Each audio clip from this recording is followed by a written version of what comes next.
Hi, I'm Andrew Rich, and if you're like me, you look at the state of modern wrestling discourse and think, wow, what a cesspool. That's why I'm here to tell you about Music of the Mat Remix.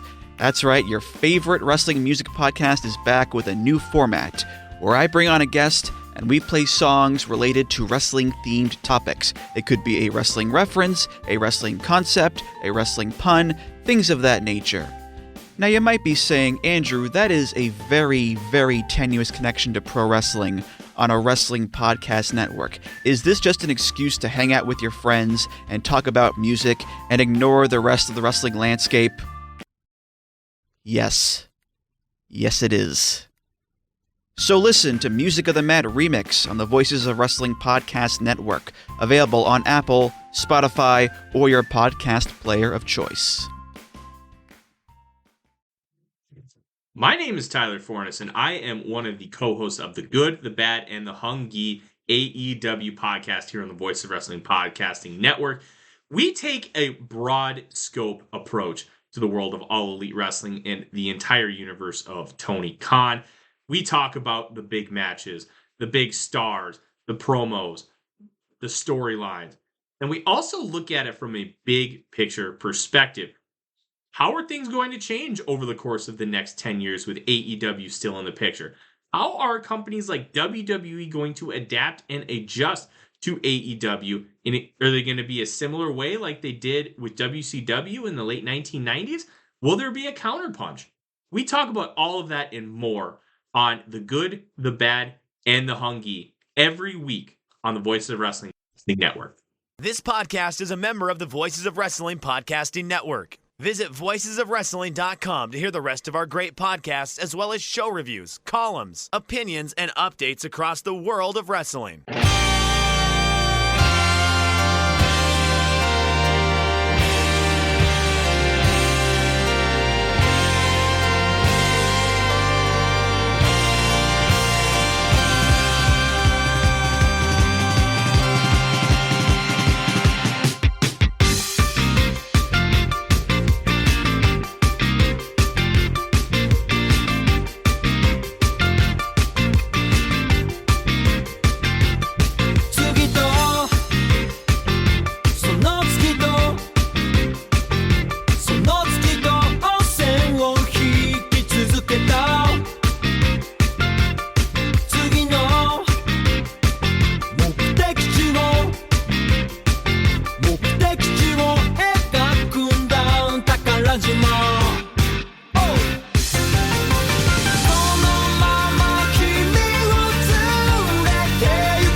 Welcome back everybody to Wrestling Omakase. It's episode number 276, our biggest episode ever, the start of our two-part Wrestle Kingdom week preview. Very weird doing an introduction to it because I've already been recording for 3 hours today, but it's just the weird way we're putting it all together, kind of out of order compared to the recording. So I'm going to introduce now a bunch of people that I've already been talking to for hours, but let's go through and introduce all the guests for the very first segment we're doing here. All 4 of you are returning guests, although Jamie, it's been a long time for you, so welcome back to the show, Jamie. Good to be here.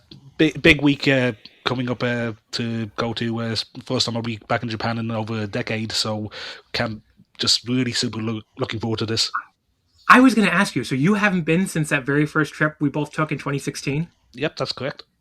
That's awesome. Wow, you're going. So that's almost like going for the first time. So yeah, that is so cool.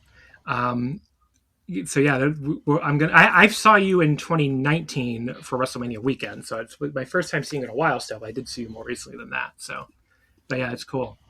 And I know we're going to, I think, DDT and Tokyo Joshi together. I think those are the two. We have seats together for that, and I know there's a couple of other shows we are both going to, but I think we'll be separated. Yeah, but I think those are two we have seats. I mean, I entered the lottery for both of those to get front row. We only won for DDT.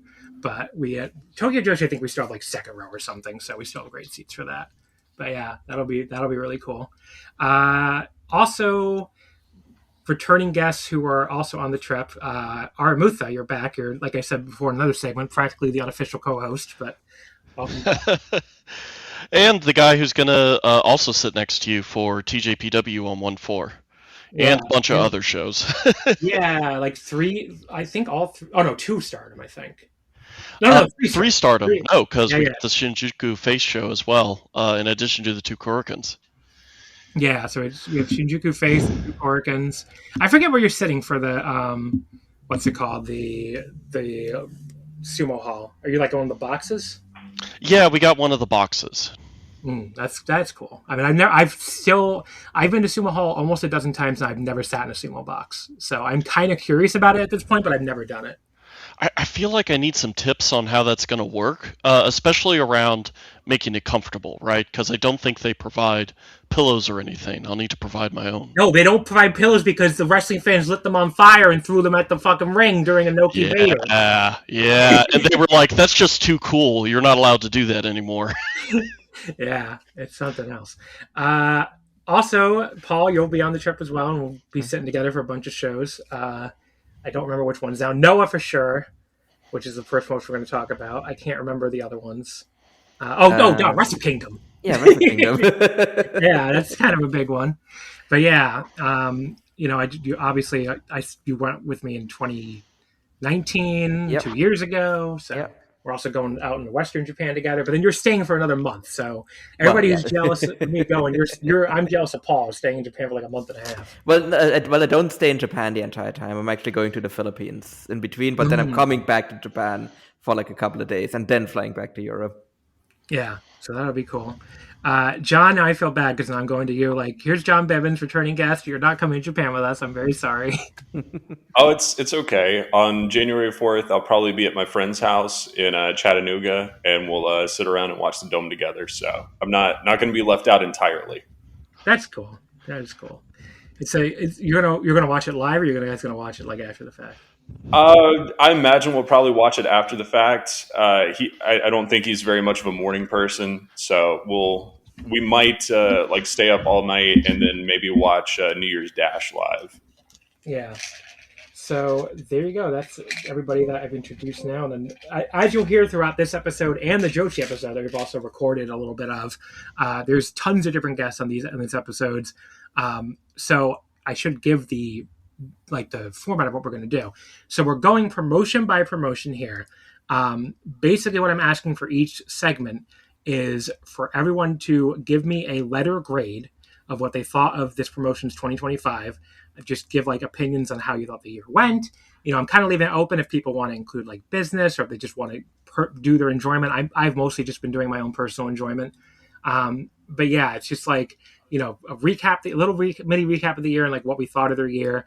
And then we get into the actual shows for Wrestle Kingdom week. So what's coming up in the week, what the dates are, what the big matches are that have been announced for each show. Most of these shows don't have a full card yet, but most of them have at least some key matches. So we definitely have a lot to talk about for a lot of these. We don't have it.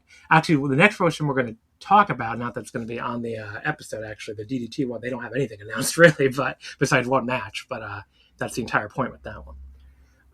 But the first promotion we're going to talk about is Pro Wrestling Noah, they had a super interesting year, I thought. I mean,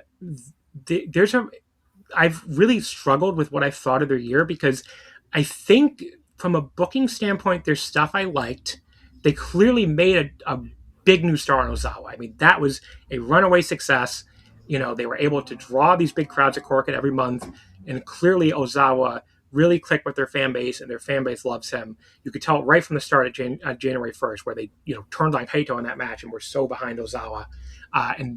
But from an in-ring standpoint, I don't think they've had many standouts. I mean, that Ozawa Kaito match is really good. There's the Kenta match where he wins the title from Kano after Kano beats Ozawa the day before is probably the Noah match of the year for me. I think I went 4.5 on that. I mean, that match was awesome. But they had a really bad N1 victory. I thought that tournament was really dire, as we talked about. John and I talked about actually on one of I think Armutha too. I think he was also on one of those episodes. And those N1 victory shows were, besides the opening Korakuen and maybe the very final, everything in between was pretty fucking bad. Just a lot of very lifeless wrestling on those shows, I thought. And, for that to be their big tournament of the year, I thought was really a downer. And obviously you had the Ozawa injury. which hurt their momentum a bit. Thankfully, they seem to have over-exaggerated the extent of that injury, because when they first talked about it, it sounded like he was going to miss really significant time, and that injury happened back in September. But as it turned out, that was basically a work. He was basically walking on the leg right away, and they did this whole weird fake face turn that I think I liked it. I kind of liked how it worked out, and the way it led to that, him revealing he was still a heel. The fans, I think you were supposed to know he was bullshitting, but it kind of made no sense that Inamura didn't seem to know he was bullshitting. But they kind of seem to be like saying his character's kind of dopey anyway, and he's a kind of a likable dope, I guess, is the way I would put it for him. And the crowd seems to like him, so I don't think it's really hurting him. But yeah, it's just very interesting the way they decided to do that. So thankfully for them, Ozawa is going to be back. He's going to be in the January 1st main event. But yeah, it's a very weird year for me. I'm curious what you guys, have for these letter grades. I'll start with you, John. If you were going to give Noah a letter grade for their 2025, what would you give it? I'd go with a solid C. I think it's sort of the inverse of what we talked about or will talk about when we get to New Japan. I feel like the in-ring has been a little bit lackluster, but the booking has just kind of been all over the place. I think we kind of disagreed a little on the N1. I felt like maybe it was a little bit better. I enjoyed like Keno's performances. I don't know, just a lot of mixed feelings. Like it's been very up and down. The success of Ozawa has been really encouraging, and I think the recent debuts of the rookies, I think the future looks really good for them in that perspective. It's just a matter of establishing like tiers to the promotion of what the young guys are going to be, and getting like a solid mid card, and then getting everything in order with the main events, which has felt like the story of Noah for a long time. Jamie, if you were going to give Noah a letter grade, what would it be? I'm not too sure what to give it, because a lot of the Noah I watched has been mainly to focus on Tetsuya Endo, who has been with them for the year on a break from DDT. Like, I'll probably go maybe a C plus. I understand by now that this is not the Noah I grew up watching 15 years ago. There's a lot of silliness now that I wouldn't really tolerate with it from way back then. But the work of Ozawa has been really good. Inamura, despite his kind of how would you put it, an identity crisis he's been going through, it seems like he has just stuck to one, and now that he knows what he is, his matches have been fun to watch. Other than that, like, I don't know, the company to me just feels a bit aimless. It doesn't help that like they had the Monday Magic shows, which I know now are no longer considered a part of Noah, but they really do make up the brunt of that roster, and it just feels like stuff is getting thrown at the wall and nothing's really sticking for them. Yeah, no, I think that's very fair. Aramutha, if you're going to give their 2025 Noah 2025 a letter grade, what would it be? Yeah, it's been a lot of peaks and valleys for me watching Noah this year. I think I would give it a C plus, because while there's been some real highlights that we've all touched on here, including, I would say, their junior division. If you had told me at the beginning of the year that Yohei would be champion for most of the year, and then an outsider would take the belt from him, and I would find the entire division compelling from basically top to bottom, I would have called you a liar. But the junior division in Noah has been a real highlight. It's the heavyweights that are really struggling to fill up the rest of the card besides the absolute top of it, right? And even then, like, Kenta was an underwhelming champion. Ozawa getting injured really hurt. So I don't know. I feel like Noah is a company I love to discuss and argue about, and I don't like to watch all that much unless I know going in that it was a great show.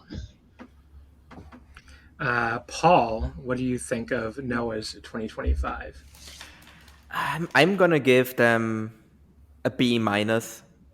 I think again it was finally Noah has actually managed to like make their own like homegrown star who actually like draws money as well. Because I think that was also to me was the other revelation of this year. It's just like kind of had the feeling that it was the case anyway, but Kaito Kiyomiya just isn't a drawing ace, and I think the success of Ozawa has just definitively proven that. But yeah, I think they deserve like a B alone for like again. I think the first half of the year was really strong. Like Ozawa coming up, Kenta coming back. That I think that is a bit of like a forgotten like feel good story almost now. Like how great Kenta was like in the first half of the year, because he's kind of been taking a bit of a backseat since he lost the title, and his title reign was also okay at best. But yeah, no, like making Ozawa, I think was really great. Having Kenta back was really great. But I do think they ran out of steam in the back end of the year. I think the N1 just got massively derailed by the Ozawa injury. And I think that really was like the turning point of the year where like there was a noticeable difference before that happened and after that happened. So that's where the minus on the B comes from. But I think they deserve like a good grade just from like how good and also how consistent their booking has been this year. Like there was some weird stuff, like the Hank and Tank stuff was absolute bullshit. Like the heavyweight tag division in general, which used to be kind of the strongest part of Noah for like a while, has been kind of bad this year. But then I think the juniors have been booked well. I think the world title has been booked well. I think the national title was fine. I get why they tried with Galeno. I don't think it really worked. But I don't think that was like a bad decision necessarily. I think the junior tag division has been booked well as well. So yeah, no, I think good year overall for Noah. It's just that they didn't quite stick the landing. Yeah, so I'm really torn on my grade here because I think it was John who mentioned it. They do feel like the inverse of New Japan, who we already talked about, but you're going to hear later on in this episode. There's not a lot that sticks out to me from a high quality match standpoint, but there's still a promotion that I feel like I enjoyed. Like we were talking about this, I think it was on one of the Discord. I think Super J-Cast Discord. We were talking about this. Even when I get annoyed with Noah, and there are things in Noah that really annoyed me, like the Team 2000X stuff got really tedious whenever Ozawa wasn't around. Especially, I did not like the Masa Kitamiya heel run at all. I think he's been a really tedious heel in the N1 and the tag title stuff. The Tadasuke stuff for the junior tournament was tedious. They just kind of feel like House of Torture without the fun a lot of the time when it's not involving Ozawa.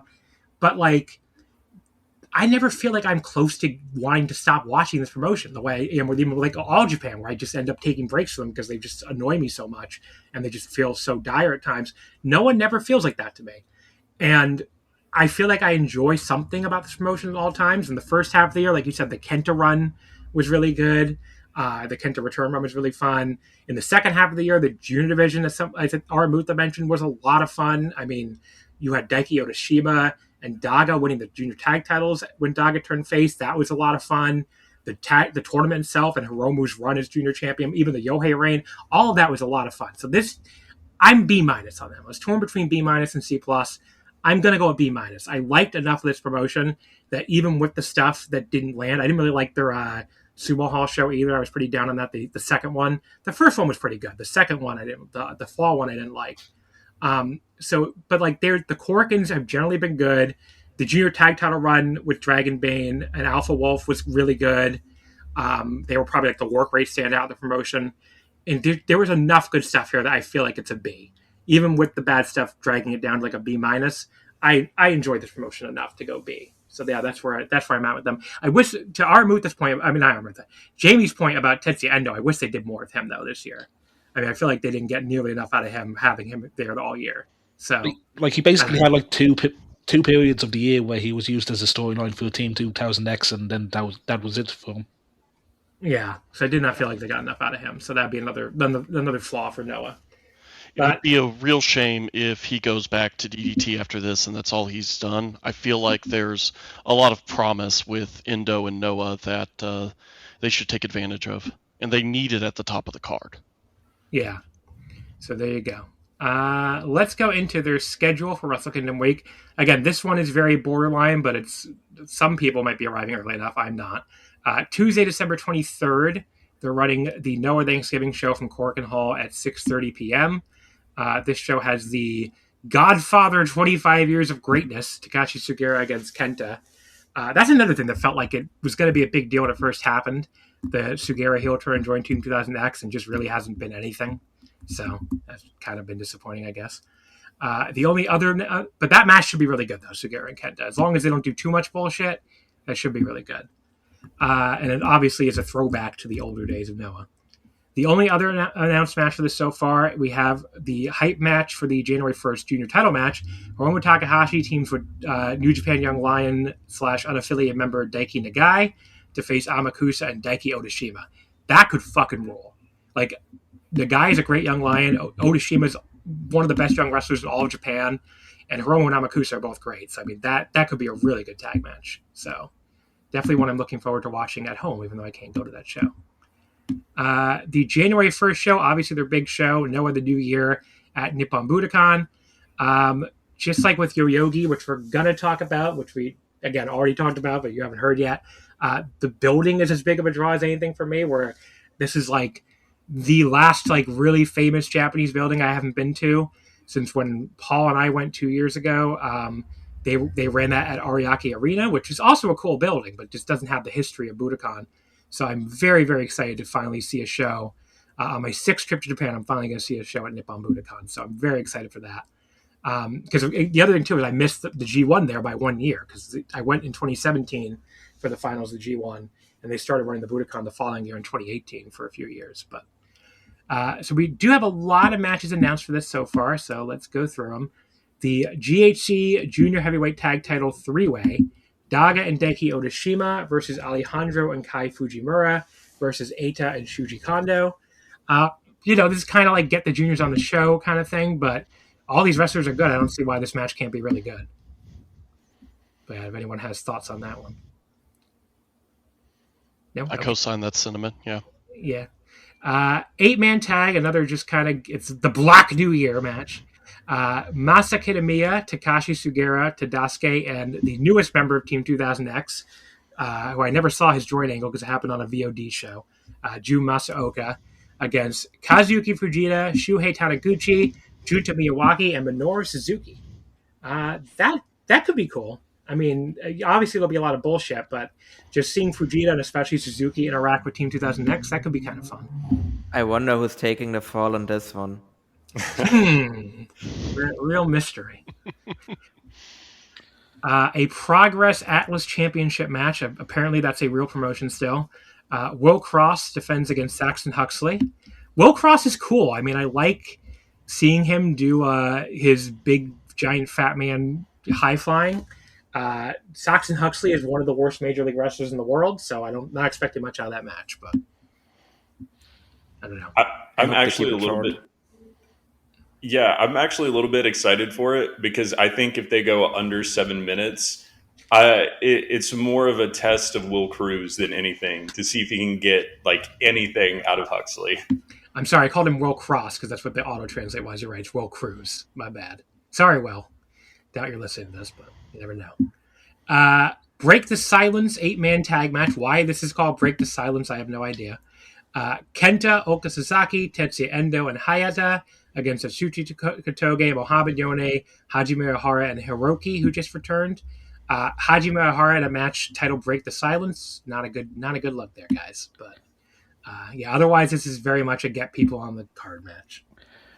Well, I feel like one of those teams is normally that would have been like the Limit Break team up until Go Shiozaki left. So I wonder. They're still doing the shows. Weirdly, I think they're calling it something else now, right? I think there's a rename, yes, but I mean, like that was kind of maybe the biggest story that happened to Noah this year. Okay, maybe not the biggest because of Ozawa, but like Shiozaki leaving the company as he did and burning the bridge is it's burning the bridge, taking the ashes, and then burning the ashes too. I mean, yeah. I mean, all those I had a sense that something was wrong over the last year because Noah had the Monday Magic shows on one side and the Limit Break shows on the other, and it seemed very clear that there was a big divide in the locker room. So we've seen now that there definitely was, at least in the case of Go Shiozaki, because like he is just happy to be gone by now. Yeah. I mean, that whole thing was so weird, and you also had the stuff with the 0-1 title and everything that came into it too. Just a very bizarre story. We still don't really know what happened. That's the other thing. Like, clearly something happened, but we just have no idea what it was. Yeah. One of the matches I'm most excited for on this show, the GHC national title, Dragon Bane versus Alpha Wolf. This is going to be like 13 minutes of the craziest spots we've ever seen, probably. The match will be one of them. Sorry, just want to say the match will be a failure if nobody in the front row is put in harm's way. I mean, it might be that one of them jumps off the balcony as well and gets banned, like Kota Ibushi. Special tag match Invasion. Kaito Kiyomiya and Jack Morris take on the Good Brothers, Carl Anderson and Doc Gallows. This is what Kaito Kiyomiya is doing on the Budokan, everybody. He's taking the fall here, isn't he? Would it fucking surprise anybody at this point? No. Like, Jesus Christ. I mean, but apparently the Good Brothers are like booked in the US already. Like, so like this might actually be a one-off. So there is a chance. Like, I mean, I still would expect Kaito to probably take the fall here, but it could also be like there is an off chance that Kaito and Jack actually win this, and this is just a one-off. By the way, why? So I just saw this because obviously Carl and Gallows used to be there. They have this big WWE relationship, and they don't have a single WWE person on the January 4th first show. That's fucking weird. No, I prefer it that way. Yeah, because it feels like the relationship with WWE with Marigold and Noah has been overstated for a while. It was a fan projection than anything. No, but unlike Marigold, they just had the fucking tag titles just held by two other guys. Oh, that it's way more of a thing in Noah than it is in Marigold. Marigold was just Io Shirai showed up for one show. That was it the entire year. Noah had WWE people there throughout the year. I mean, fucking Omos was there at the start of the year. He was the tag champion. The fucking two idiots with the bellies or whatever were the Hank and Tank were just the tag champ. They were just the tag champs. I hope they're not listening to the podcast. They're horrible. They are. You guys suck, by the way, if you're listening to this. But they're not. The thing is though, like, I mean, Omos was there, and yes, there were the Hank and Tank thing as well, and also Regal's kid and whatever the other guy's name was. Right. Yeah. But the thing is, like, between Omos and like basically Hank and Tank, there was the Regal kid was first, really. Yeah, well, yeah, okay, Regal's kid coming in as well, yeah, but there was like basically nothing for like 9 months essentially, like so much that we kind of assumed that the relationship was over, and then it kind of came back with a bit of a vengeance at the end of the year, but like it's not like there's just the WWE guys all over like Noah's like major show, like there wasn't any like WWE guy on like the Sumo Hall show, for example. Sumo Hall like show. It's exactly like it's not that they always do that, but that's true. Yeah, you just think for the biggest show of the year they would have somebody, even if it's like they couldn't get Nakamura to do something. I mean, there were those Nakamura Tanahashi rumors that sure don't look like they're true at this point. So. Yeah, no, because this is they also have said that this is the full card. So that's definitely not happening. The next match, so this has just been announced because I guess they just won the belts. The GHC tag titles, Naomichi Marufuji and Kano defend against Bushi and the very, very, very, very mysterious XXXX. Definitely can't tell who this is by the silhouette alone with that fucking hair. Could see that. Could fucking see that hair anywhere. Why don't they just announce him? The fucking tickets could use it. It could be Tanahashi on a bad hair day. What do we know? It's just so weird to me. Like, they're making it obvious who it is, but also just not saying who it is. Like, what the fuck is the point of that? And also, Noah has finally learned a lesson. Like, you know how, like, very often you could get, like, a spoiler on who Noah is bringing in by, like, looking at the profiles on the website. So I actually did that thing where, like, you just go to, like, whatever's, like, the highest number available for profiles, which is currently 601, and unfortunately it just says XXX with no photo. So they finally, they didn't just put Naito there. But yeah, why not just announce him then if you're going to make it this obvious? But it's very weird to me. But I assume if they're going to stick around, they're just going to win the belts here. Yeah, I would assume so as well. Yeah. I mean, I would not count out Sakura Hirota making an appearance as Naito, so... Shin Tetsuya Naito. Let's go. GHC Junior title match, Hiromu Takahashi versus Amakusa. So here's a quick question. Is Hiromu jumping to Noah? I hope so. Because Naito is apparently going to be here now, and Hiromu, they were putting him over so strongly. I mean, he just he won their junior title and then won their junior tournament as junior champion. Because I would think if this is the end of the run, obviously he's going to drop the belt to his best friend here, but he could drop the belt to his best friend here and just move up to heavyweight in Noah. I could totally see that happening. So, and God knows they could use another top star in their heavyweight division. So, I definitely could see that happening. I mean, if his friend and mentor is going to be in Noah going forward, I think there's a chance Roman's just jumping to Noah. I don't know about the heavyweight team because he always seems so hesitant to jump out of the junior division. Well, see, I heard so I don't know if I'm supposed to repeat this. It's so long now, who gives a shit? There were rumors flying around during the G1 that he was open to it, but they didn't want to pay him because they pay the heavyweight. Okay. Yeah, that sounds like a New Japan in 2025. Yeah. So. Oh, that's bleak. Yeah, maybe the wrestling world overall would be a better place if Hiromu was a heavyweight in Noah. So I support this. I like this. Yeah, he's been much more entertaining in Noah than he's been in Japan as well. Oh, yeah. He feels fresh. Yeah. Yeah. So, and it's again one of these things where people get on these people come out with these takes that he's washed now. He's best of Super Junior. He was one of the best wrestlers in the tournament. It's just they don't do anything with him. Mm-hmm. So, and then he comes in Noah. He had some great junior title matches. He was great in the junior tournament. I mean, that finally had against was it Kai? It was Kai Fujimura, right? I think. Yeah. I mean, that final was awesome. I mean, just he's had some really awesome matches in Noah. I'm sure this will be another one. So yeah, just I hope he jumps. I'm a huge Hiromu fan, and obviously I'm a New Japan fan. I hope he jumps because I think he's gonna. I think Noah might actually push him as a heavyweight, and he got the team with Naito again.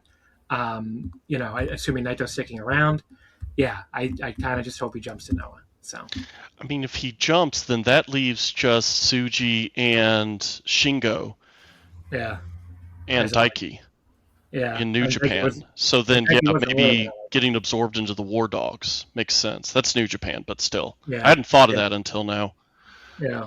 I mean, there's no guarantee he jumps, I guess, but I guess we'll have to see.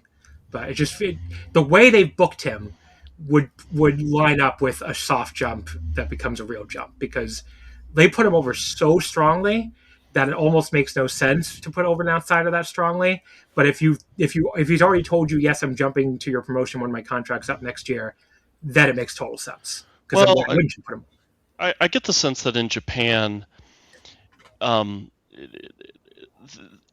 even if the wrestler came from another promotion, if he's one of the best wrestlers in the world, you're going to keep booking him strongly, even if he didn't originate from your promotion. So it could just be respect for Hiromu's skills that has them booking him this strongly, or also just they know he's really good at the top of the card, so why not leave him there in the junior division? Yeah. So there you go. And the main event, of course, the GHC heavyweight title, Yoshiki Inamura defends against Ozawa. Inamura has been a very interesting, a very interesting wrestler so far since he came back. I think you mispronounced his name. I said Yoshi. Oh, it's what? It's not Inamura. It's Mr. Smack Daddy. Mr. Smack Daddy. Yes. The Mr. That was like one of the funniest moments of the year when he was going to do the announce who his next challenger was. He goes, Mr. And then Ozawa just pops up and goes, Ozawa. That was funny. I enjoyed that. But yeah, I mean, we'll see. We'll see what happens, with this title match. I mean, I'm expecting this match to be good. I think Inamura has been pretty good since he got back, wackiness aside. But, the big question, do they just put the belt back on Ozawa here? Is there a turn with Kaito Kiyomiya? Is this fucking Super Joker shit finally going to go somewhere? There's a lot that could happen here. I'm expecting a good match that ends with a lot of bullshit. Yeah. I mean, if I got pinned by the Good Brothers, I would turn heel too. What do you guys think? I'm not sold yet on Inamura 100%. I think he's in a better place now than he was before he went to NXT, but he still doesn't have top star work or look to me yet, especially compared to Ozawa or even some of the other options they have at heavyweight like Kenta, even though they've been pretty underwhelming. But I'm willing to be sold on it, and this would be a great match to do it. Anybody else have predictions? Anyone think Inamura's retaining? No. It's if he is, it's because. Right. Yeah. Sorry, I was going to say, if he does, it's because something happened to Ozawa, like he got kicked out of his group. Yeah. Yeah, you can see them doing that. Like, to me, the fact that they immediately gave him Kaito as a big scalp was, to me, the clear indicator that he was gonna, like, that he would then, like, lose the title pretty quickly afterwards, because you gave him, like basically outside of Ozawa, you gave him, like, the other one that is, like, the biggest, like, title defense you could, and you just did it immediately. And then you have him up against Ozawa. Like, I don't think there's really any point in Inamura beating both Kaito and Ozawa, like, on back-to-back defenses as well. Like, where do you even go with his title reign from there if you do that? Yeah.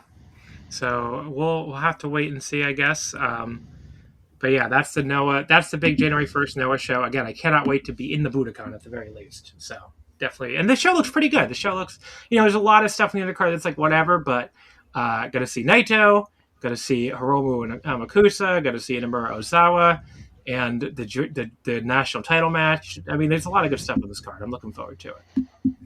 Would like to see. I mean, tickets aren't moving very well so far, I will say, but they seem like they picked up a little bit since this probably Naito announcement, because suddenly Arena A and B is now on few remaining when they had been still the most, like, still full availability, like, every time I checked. So there's some signs of movement apparently. So we'll see what number they ultimately draw. There you go. Any final thoughts before I move on? Nope. Okay, so the next day, New Year reboot is January 2nd at 6:30 p.m. at Shinjuku Face. I guess I could. No, I can't go to this. I'm going to Choco Pro. I think it's at 4. Yeah, I didn't really think about going to this. It's kind of like their New Year's Dash, basically. Are you going to this, Paul? I might, as we talked about, and as you will hear a little bit later, I'm not impressed with the All Japan cards for, like, the New Year's shows in Korakuen. So I am actually thinking about actually doing this one instead, if I can still get a ticket by then. Yeah, I'm trying to think, when is that Choco Pro show? Can I go to this? I think it basically overlaps. I don't think you can. Yeah, I think it does overlap. I was trying to look that up now, but I can't even find the ticket in my thing. Wait, yeah, I have to. 4, yeah. 4 o'clock. Noah starts at 6:30, and this one starts at 4. Yeah, the venues are very close. I think because it's Ichigai is very close to Shinjuku, so yeah. I could probably get there late if I really wanted to, but I don't think I'm gonna. But yeah, there you go. There is your Noah, and they do have a show on January 11th also at 6:30 at Korakuen. So anyone staying late enough can go to that, but I'm flying home then, so cannot do that. Okay, so I think, is everybody here sticking around? Oh no, you're not, Paul. No. So Paul, you're going to be back on this episode though, so I don't have to say goodbye to you yet because we're going to do Big Japan and Plato. So. So Paul will say goodbye for now, and the rest of you, actually the people listening will hear All Japan next. So in just a second, we'll be back with All Japan for wrestling. All right, folks, so we're back here on the first episode of our Wrestle Kingdom Week preview, where now we're talking about All Japan, and we have an additional guest, Yuri, who I've been talking to for a while already, but we're putting these together out of order. So pretend we haven't talked yet, Yuri. How's it going? Oh yeah, of course. Hey guys, nice to meet you. For it's the first time I'm talking to you. To you also, thanks for having me. I've been an All Japan fan since 2016 or 2017. I can't recall quite exactly, but I've been an All Japan fan since I was 12 or 13 years old.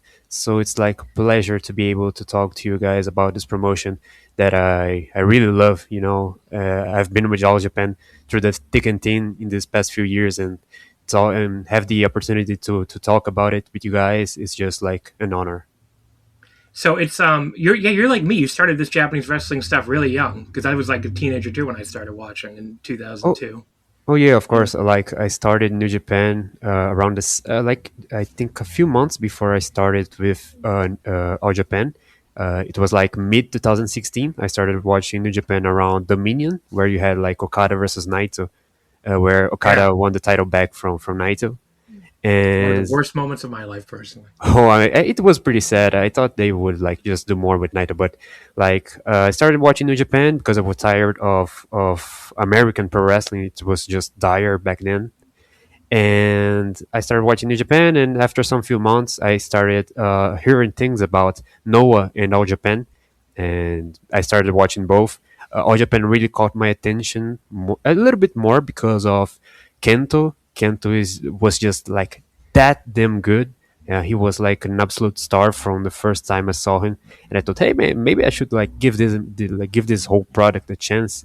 And man, did it really pay off? Because Japan is just like it just has like this thing that attracts you because it maybe sometimes it gives you like back the old AJPW feeling you had like back in the 90s or early 2000s, and it's just like has its own charm. And when you take like to the opportunity to analyze like this past few nearly 10 years now, it's crazy to think about it, but from 2016 to now, it's like has evolved really more than I thought it would at the time. And it's just like just a treat to be able to still watch All Japan and see how much they've grown, and all those new guys popping up like Human Zai, Ren Ayabe, which are like bit of the newer guys that are like on their way to the top of All Japan. And Paul, of course, you host the Emerald Flow Show. I mean, we already introduced you the Noah part that we haven't recorded yet, but obviously a big All Japan fan as well. So two perfect people to have on this episode. Yes. Yeah, Um, I guess, yeah, I already introduced myself despite the fact that I haven't actually introduced myself yet. It's so funny trying to piece this together. But yes, so the All Japan we're going to talk about. So we're doing these letter grades, and I was going to open with All Japan originally, but I was like, this might be kind of depressing because I think they had kind of a shitty year. But that's just my opinion, so we'll see what you guys think. Obviously, they had a tragic year with Taishin Nagao. I don't think anyone would disagree with that, at least. I mean, that, you know, is the story for All Japan this year, his tragic passing. And it would feel stupid not to mention it. I mean, it's, it kind of is what it is with that story. It's just you have to mention it as part of their 2025. Just an incredibly tragic accident that happened and cut down, a very promising young wrestler. By all accounts, a very, very nice and wonderful young man. It just, that is their year, unfortunately, that they lost this wrestler on that horrific accident with their travel bus. I mean, just there's nothing else you can say except what an incredible, incredible tragedy. Just so sad.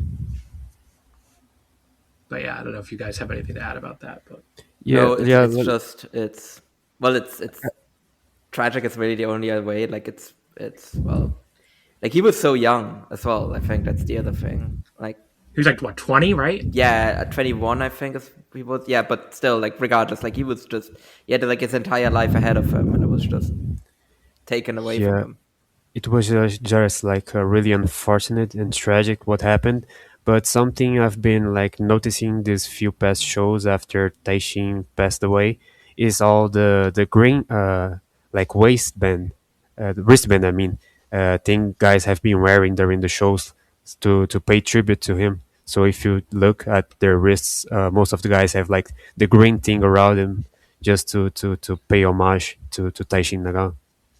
Yeah. So putting that aside, because I don't think it would feel stupid to even include that. as part of their letter grade. I mean, it's a very silly thing. The letter grades are silly, and that was not silly at all. What would you say about All Japan's year if you had to give it a letter grade? I guess I'll start with you, Paul. What would you put for letter grade for All Japan's 2025?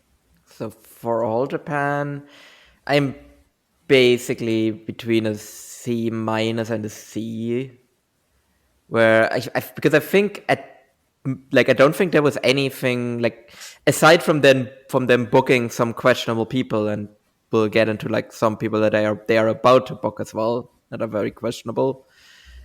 Like it was just mostly just a very like mid year. Like they didn't really do any like if I look at their booking, there wasn't really anything there where I'm like, oh, I think this was a really stupid booking decisions. Like I can kind of like trace like the logic that they have for like the booking that they've done.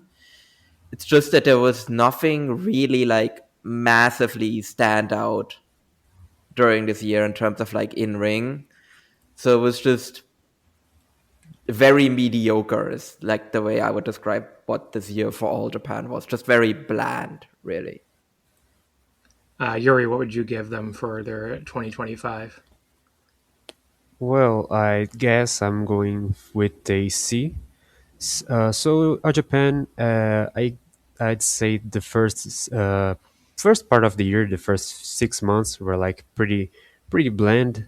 I think that it was okay at best, but it started to pick a moment like around June and August, which is I think a bit around where Kento won the Triple Crown back. Am I saying this right? It was in September, right? I Was it believe October? so. Yeah. Right, Somewhere let me around check. September, October. Kento won it the 23rd of September. Oh, there you Oh go. yeah, yes. So that's right. So when Kento won the bout back, I think that All Japan just started like picking up pace, and just the shows just felt better overall. I gotta admit, I am not like a big fan of the Saito brothers. I didn't really understand why Jun Saito had like such a lengthy title reign. I mean, I guess he's pretty over with the Japanese crowd, but I don't know, just doesn't click to me at least. So at least I'll say that the champion carnival this year was pretty interesting. You had some guys that really helped to make the matches quality even better. Got a props to the foreigners like Aigle Blanc and Mike DiVecchio, which it was like a really good fit. Their participation at the CC. So yeah, our Japan has been pretty dire, I gotta admit.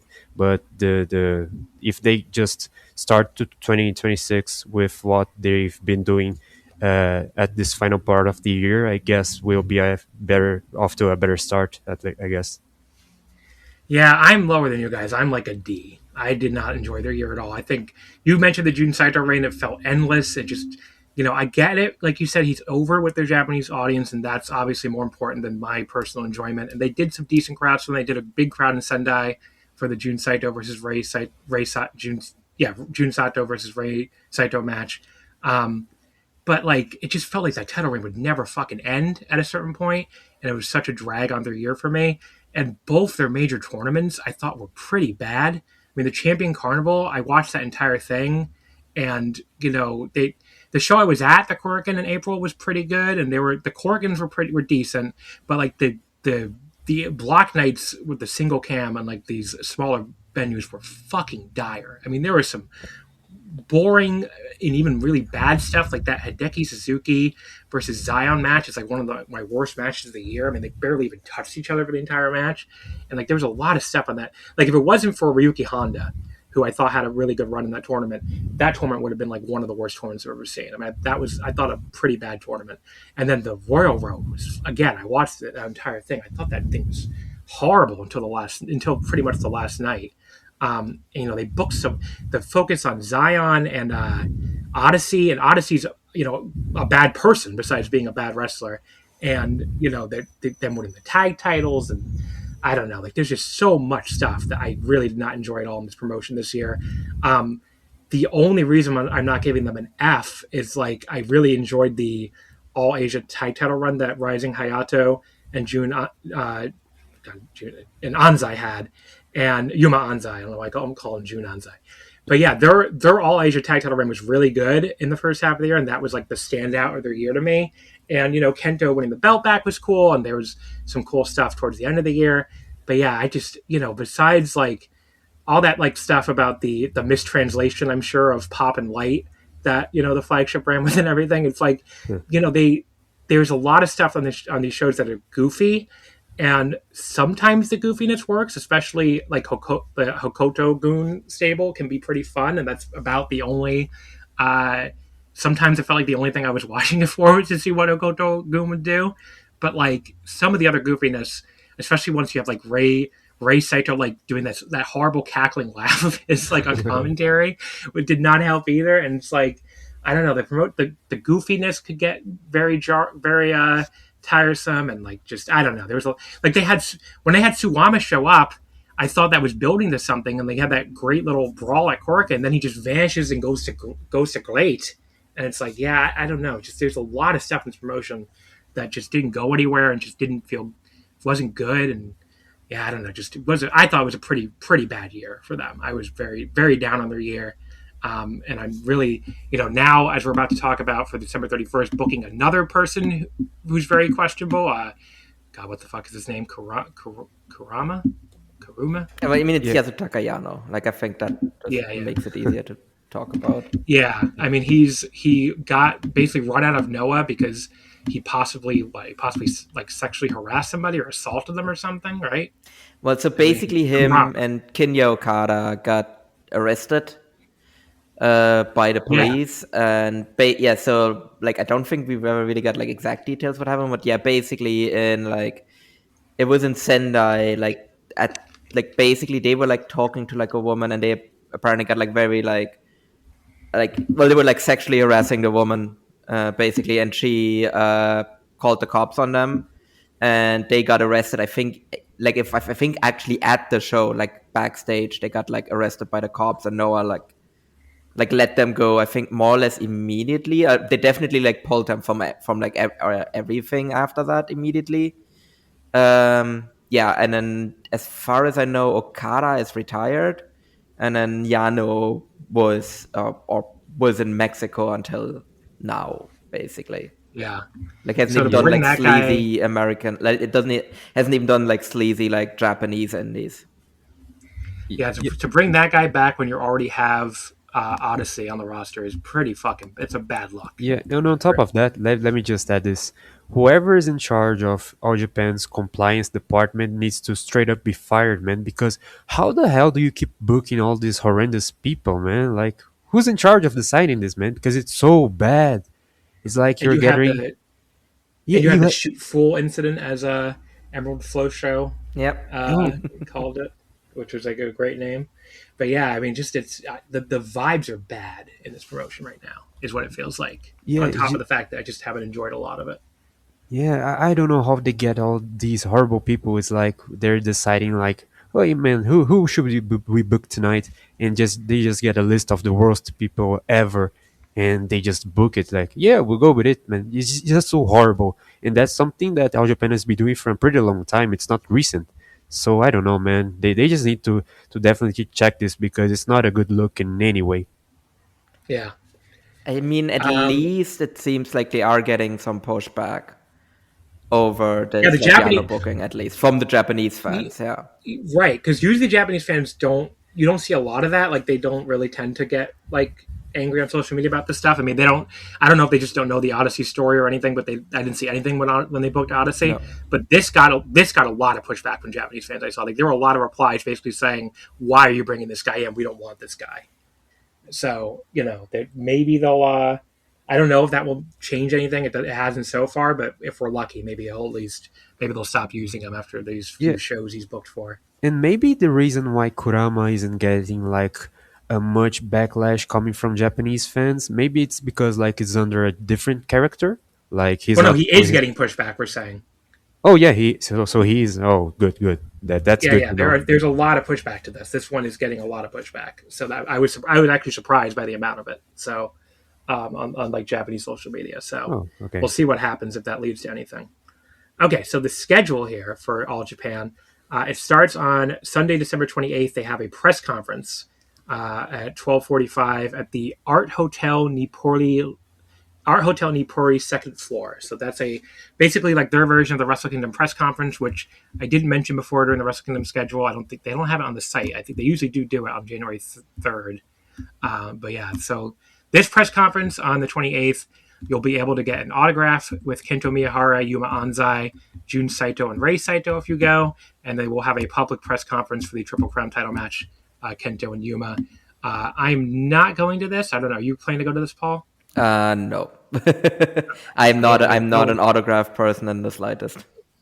Yeah, so there you go. I'm not going to that either. So that just wanted to mention it because it's on their schedule. Their big show, of course, this is the one I do have tickets to. This is on December 31st, Zen Nichi New Year's Eve 2025, Yoyogi National Gymnasium number 2. It takes place at 2 o'clock. I am going to arrive late to this because I'm going to be going to the Ice Ribbon Korakuen at 11:30. So if that goes about 2.5 hours, I'll probably, with the travel time between Korakuen and Yoyogi, I'll probably be like 45 minutes late.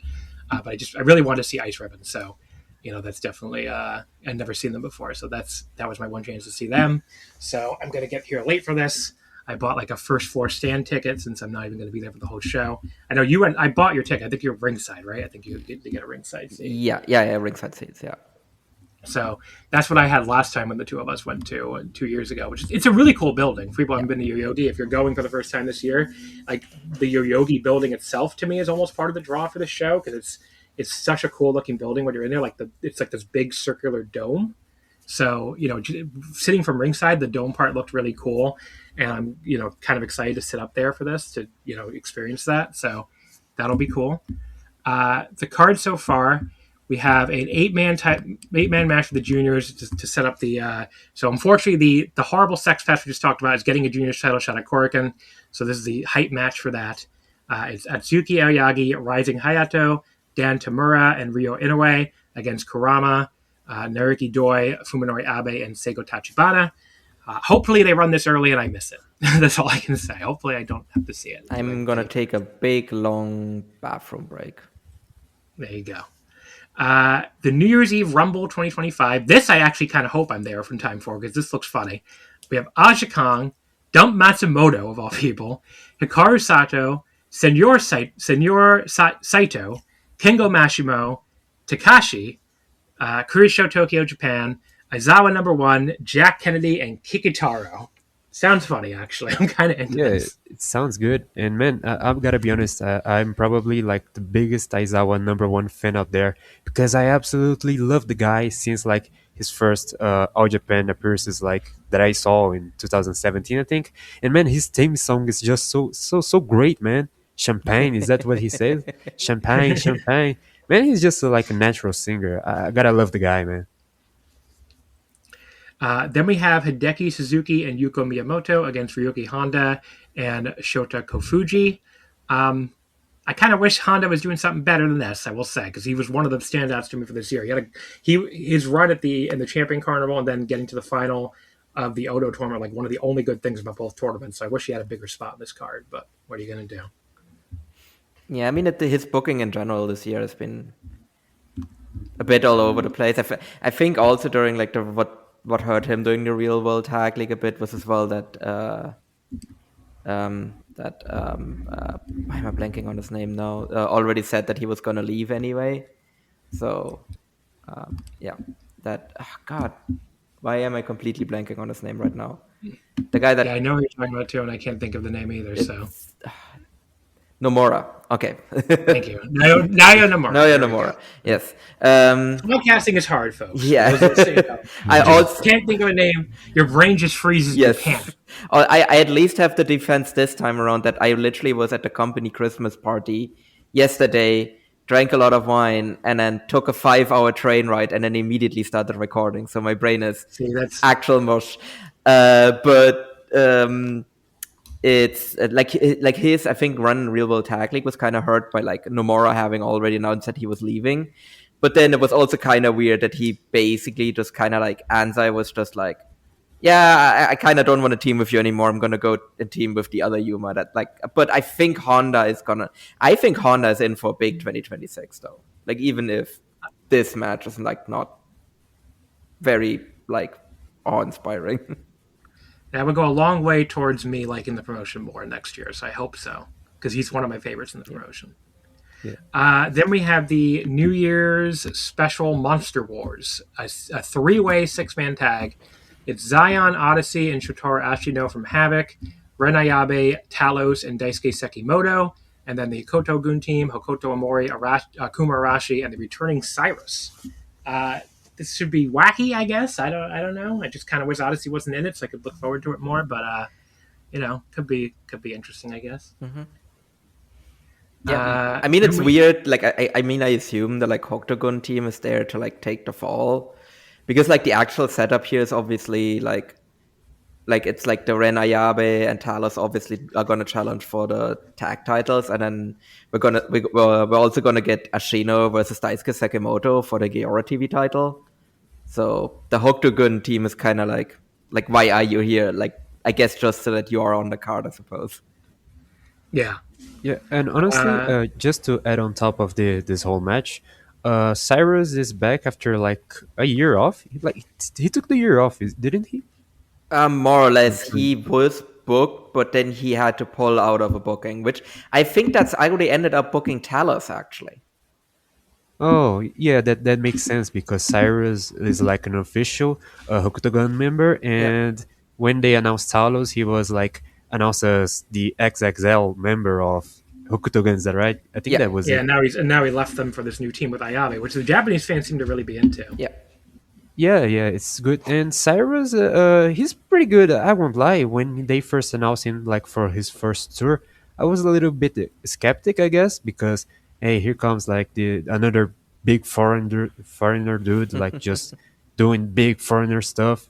But he pretty impressed. He was pretty impressive, and I kind of like him. I didn't think I would like him that much, but he's pretty cool. He's pretty cool. I'm just like hyped to see what him being part of Hokutogun could lead to, because I just hope All Japan just pays more attention to not only the faction itself but Hokuto himself.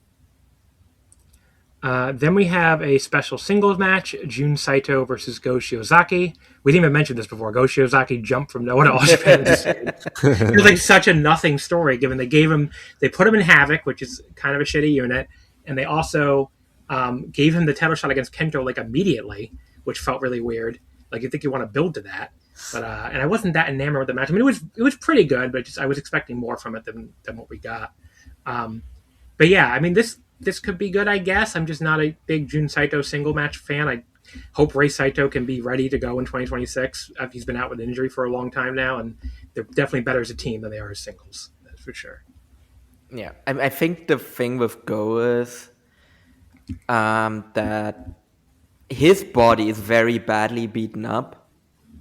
So I think All Japan basically is just like, we're just going to try and get as many big matches out of you as we can, as quickly as we can, because I think they realize that this might be their only chance to really do it, because he might not, like, I don't know if he's going to retire or anything like that.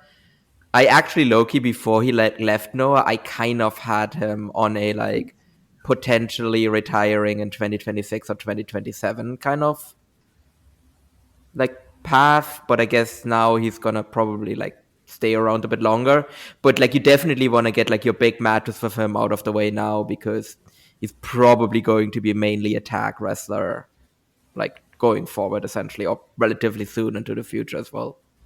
Yeah, that makes sense. I think they'll just like have Go in this singles run until after Champion Carnival. I think they're just like striving to have his last participation at the CC. And after this, I just hope they're ready to pull the trigger on Shotaro Ashino, because he's been like just that damn good since his Wrestle One days, and now that he's like pretty much full time with All Japan, he's ready for the big title, man. I don't see why they would put the belts on him, whether Kento keeps it or Yuma just takes it from him. I just hope the 2026 is Shotaro Ashino's year, because dude is just like really amazing. He's just really special.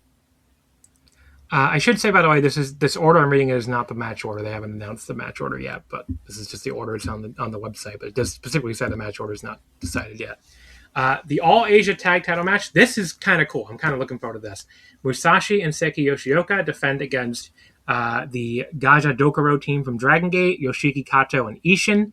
Ishin just had a great run in King of Gate. I mean, that final he had against Gianni Valletta was like, you wouldn't even believe how great that match is for a Gianni Valletta match. I mean, Gianni Valletta's been better in Dragon Gate in general than he used to be in other. What the fuck was he before Dragon Gate? Noah? All Was it- Japan. oh, no, was it All He was Japan? he It was, he All was an Japan. All Japan Yeah. guy. Yeah. Yeah, there you go. He needs to get his Triple Crown title shot. He pinned Kento twice. He never got it. But he was. I don't remember him being that good in All Japan, but he's really good in Dragon Gate. Oh, he was fucking awful. Yeah. His So was he's like, pretty bad. so he's really clicked in Dragon Gate. But yeah, so if people didn't see that, definitely check that out. But yeah, Yoshiki Kato and Ishin, I mean, that's a cool team, especially, Ishin's a really, really good wrestler. And it'll be cool to see what they can do here. I really wouldn't mind if they won the titles, honestly.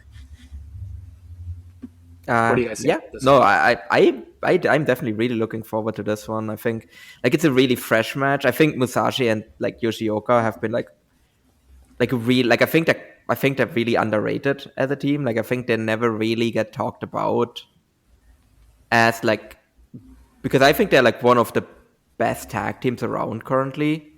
Like that is very, very consistent. Like maybe you're not necessarily are gonna get like the real like top end of the line stuff from them, but like their floor is like incredibly high. Like at worst they're gonna give you an entertaining match.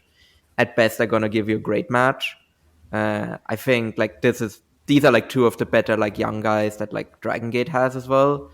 And I also agree with you. Like I think they should the Dragon Gate, like if the Dragon Gate team here wins here, I actually wouldn't be surprised if basically if we're gonna get like a Triple Crown like title defense as well, where although that might be difficult because obviously what's his face is currently the Open the Dream Gate champ, Kikuta. So, but like again, like that would at least indicate that like this is a bit of more of a long term thing. This whole like Dragon Gate, All Japan kind of alliance, basically. But I wouldn't be surprised that just with the way they also like All Japan very clearly seems to like Kikuta, that like at some point maybe after he lost the Dream Gate, they're gonna like give him a Triple Crown shot as well. And then the main event. Well, it's got to be the main event. They haven't announced that yet. But Triple Crown title match: Kento Miyahara versus Yuma Anzai. All I can say here is they were teasing it was going to be Anzai or Jun Saito. They had a number one contendership match, I believe. I didn't see that, but I think they did. And Yuma Anzai did indeed end up being the challenger. Thank fucking God. I did not want to see another fucking Kento versus Jun Saito match live. I'm very happy to see Yuma Anzai in this spot instead. This is like, again, this I don't think this entire card is like great or anything. There's like, there's some goofy undercard stuff I'm kind of into, but these two title matches both look good, and especially this one. Seeing Kendo versus Anzai live is going to be really good. I'm definitely excited for this, and this is, makes the show a hell of a lot more appealing than a Kendo versus Ju main event would have been after it felt like that got ran to the ground this year. So definitely the right choice. What to see who wins. It feels early to take the belt off of Kento, but maybe they just belt up Yuma here. What do you guys think? I think that this is definitely the right spot to give Yuma the belt, because maybe it can like be a signal that they're starting to 2026 off like in a different manner, like just pushing the younger guy, and maybe just uh, consider it as Kento passing the torch to Yuma to have like the definite main event guy position instead of Kento. Of course, Kento will keep like having these big matches, but this is like definitely the perfect opportunity for All Japan to definitely make Yuma their top guy, or maybe at least give him a shot to be the top guy. So I'm just like really excited for this match, and the angle they had like in this final Real World Tag League show was like Kento attacking Yuma and just like cursing him in many ways possible and saying he's not worthy of like getting the title. So this just made it like even better. I'm just really excited for this one. Yeah. So there you go. That's your there's your All Japan, December 31st. Now there's a few more shows. So they are running the traditional January 2nd and January 3rd New Year Wars Korakuens again. They're both 11:30 a.m. Friday the 2nd and Saturday the 3rd. They do have some matches announced, actually quite a few. I'll try to go through this quick because we're already running behind schedule. So the second, we have Go on the January 2nd show. We have Go Shiozaki versus Shota Kofuji. A six-man tag, Hideki Suzuki, Kengo Mashimo, and Hikaru Sato against Hokoto Gun, Hokoto Omori, Kuma Arashi, and Cyrus. Another junior title match, hype match with Kurama and Masada against Atsugi Oyagi and Rising Hayato. Eight-man tag, Kento Miyahara, Jun Saito, Musashi, and Seki Yoshioka against Yuma Anzai, Shotaro Ashino, Ryuki Honda, and Dan Tamura. Daisuke Sekimoto versus Ryo Inoue.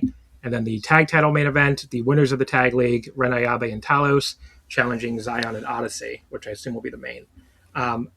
This is like a show I'm undecided about going to. I didn't buy tickets ahead of time.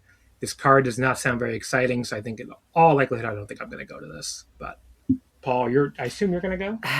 I don't know. Like, I'm looking at both of the cards for the Korakuens, and I'm not sure if I'm going to go. Like, this card isn't very good, right? There isn't really much like sink your teeth into for this one.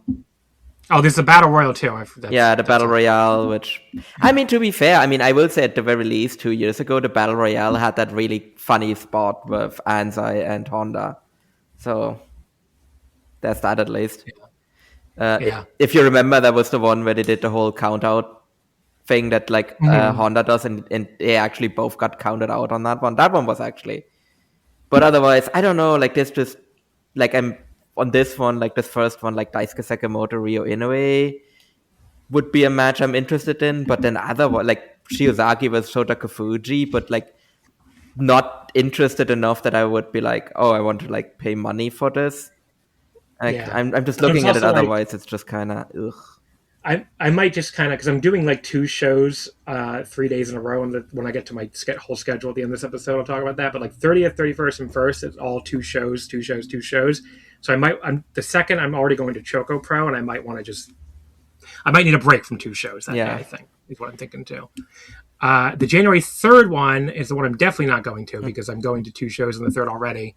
I'm going to Stardom at Shinjuku Face and then DDT at Korakuen. So this is definitely a no for me. But yeah, it's 11:30 a.m. on Saturday. We have Rising Hayato, Dan Tamura, and Shota Kofuji against Yuko Miyamoto, Fuminori Abe, and Seiko Tachibana. We have Musashi, Seki Yoshioka, and Ryo Inoue versus Okoto Omori, Kuma Arashi, and Cyrus. Zion, Odyssey, and Go Shiozaki against Hideki Suzuki, Kengo Mashimo, and Hikaru Sato. A lot of 6-man tags. Kento Miyahara, Jun Saito, and Ryuki Honda against Ren Ayabe, Talos, and Yuma Anzai. And then the 2 title matches, the Gaora TV title, Shotaro Ashino against Daisuke Sekimoto, and the junior title, the Sex Pass Kurama gets his title shot against Atsugi Oyagi. I don't know. Doesn't sound that exciting either. I guess Ashino Sekimoto a little bit. Yeah, that's the one. That's the one. But I don't know, like, because I want to go to Marigold, right? And that's like basically like, I mean, I would leave the show anyway because of that main event. But like, I probably would like, if I end up going, I will have to leave up anyway to like make it in time for Marigold. But I also just don't want to like financially support a show that is main evented by Kurama. So yeah. So you go. Even Paul might not go to these 2 shows. I mean, so as we're talking like the card of these start of the year events, something I've been noticing is that they have been having Shota Kofuji in these trial matches, I guess. And I guess we can all agree he's getting the contract probably at the start of the year, probably after the tour is over, right? Probably. I mean, they generally do like the whole like ceremony at the on like the first Korakuen, where they actually have like the entire roster come out in the tracksuits, and I do think he's coming out with like with an All Japan tracksuit on that one. I feel like they're doing the same thing they did with Rising Hayato, because Rising Hayato had this like was part of the same process where he had like all of those trial matches and like at the start of the year, I think. I think it was like that, and they just announced that he officially signed with them. So I think that it will be the same thing with Shotako Fuji, and I'm really happy with that because he's like pretty interesting, and I'm interested to see how much he can go within All Japan's junior division. He's exciting. The last show that's kind of in this time period is New Year's Fan Appreciation Day, Shinjuku Face on Sunday, January 11th at 6:30. I cannot go to this because my plane home is 7:45 p.m. on January 11th, so couldn't go this if I wanted to. But there you go. It is people. I know some people are staying long enough that they could go. Oh, you're going to be in the other side of the country. I'm going to be in Kyushu, yeah. Yeah, so there you go. You're not going to this either. But yeah, that show is happening on the 11th at 6:30. So there you go. There's your All Japan. We're saying goodbye to you at this point, Yuri. So thank you so much for coming on. It was great having you on. Oh, thanks, Guy, for the opportunity. Let me just take the room for myself to put me on. I'm a professional wrestler here in Brazil, and if you guys could check like my workout, you can follow me on Instagram at Yurionerd. Let me spell that out for you: YURIONERD. So if you guys could also check this out. Once again, thanks for having me, and I'm really glad that we had this space to talk about All Japan. So Yeah, thank you. I didn't know you were a pro wrestler. That's so awesome. We have 2 pro wrestlers in the episode then with John Bivens too. Oh, yeah. Yeah, that's cool. But yeah, definitely send me that. Like, send me the link on Discord, and I'll put it in the episode description. Thank you. So, all right, awesome. And guys, for people listening, we'll be back in just a second. All right, folks, so we're back here on the men's wrestling Wrestle Kingdom week preview episode with New Japan. Recording these out of order, as I've mentioned already on the Joshi ones that we've recorded before that you haven't heard. So, but yes, the New Japan episode part here so far, I have 3 guests who are new to the episode who weren't on the All Japan or Noah parts that we haven't yet recorded. So let's start off with the returning guests, which is, first of all, Quinlan. Welcome back, Quinlan. Thank you. Happy to be here. Yeah. And also on this for... God, I've already lost track of who wasn't on. Oh no, Dylan, you weren't on yet for All Japan or Noah. So Dylan, you're back. I've already talked to you today, which is confusing, but this is your first time on this episode. So welcome back, Dylan.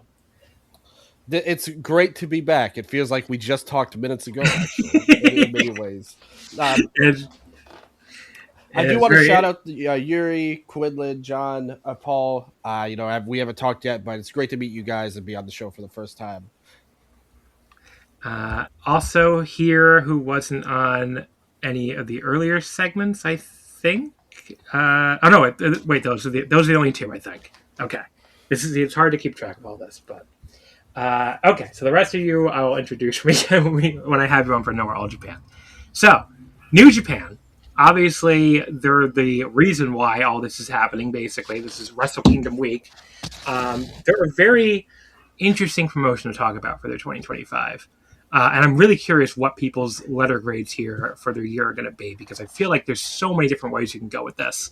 And I'm going to let other people give their thoughts before I get a lot of background noise from somebody. Let me just, I think it's Quinlan. Okay. I'll unmute you when it's time for you to talk. Yeah, so it's very curious what the what grades people will go with here, because I think there's so many different ways to go with it. Like, I think, they had a really good in-ring year. Like, I think a lot of their matches were really, really high quality, but the booking was so bad. And I feel like those are like the 2 things where it's almost hard for me to reconcile how I feel about this promotion. Like, I've talked about this in Omakase before, but like, there's no promotion that feels more frustrating to follow, but the matches always tend to be really good. So it's just such a weird dynamic where I almost don't know where to go with it. I'll start with you, Paul. What would you give New Japan as a letter grade for their 2025? For 2025, I think a D. It's probably the least interested I've been in the promotion in a long, long time. It's also like it's very frustrating to follow. Like, I don't want to give them a failing grade, because I think there was still a lot of interesting stuff that they did during the year. But at the same time, again, the booking is pretty abysmal. The way they've kind of handled, like, I think that's going to be, I think, a recurring thing we will talk about, is like kind of the way they've been handling kind of their young talent as well. It has been very, very frustrating as well.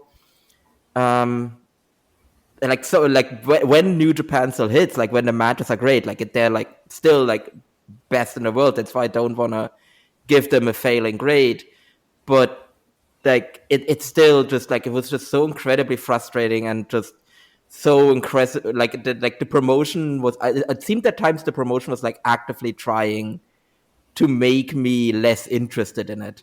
Like it was actively fighting me wanting to follow New Japan. So just very frustrating, and that's why I'm like D as my grade for them. Yeah, I mean, any promotion that had a big show as bad as Dominion was, which is, I think, and again, I don't watch much American wrestling, especially WWE, but I think that Dominion would be my pick for worst major show. It's just such a depressing show, as we, talked about on this podcast. And, that's really a drag on their year, given that's their second biggest standalone show. But they did have a lot of great stuff too, which is why I'm not really sure where to go with this. And I'm curious what you guys are going to say. John, give me a New Japan 2025 grade. For me, it's probably a B. I debated going B plus for just a second, but I like some of the general overall trends in New Japan. It feels like that the talent is finally starting to catch up with the booking a little bit.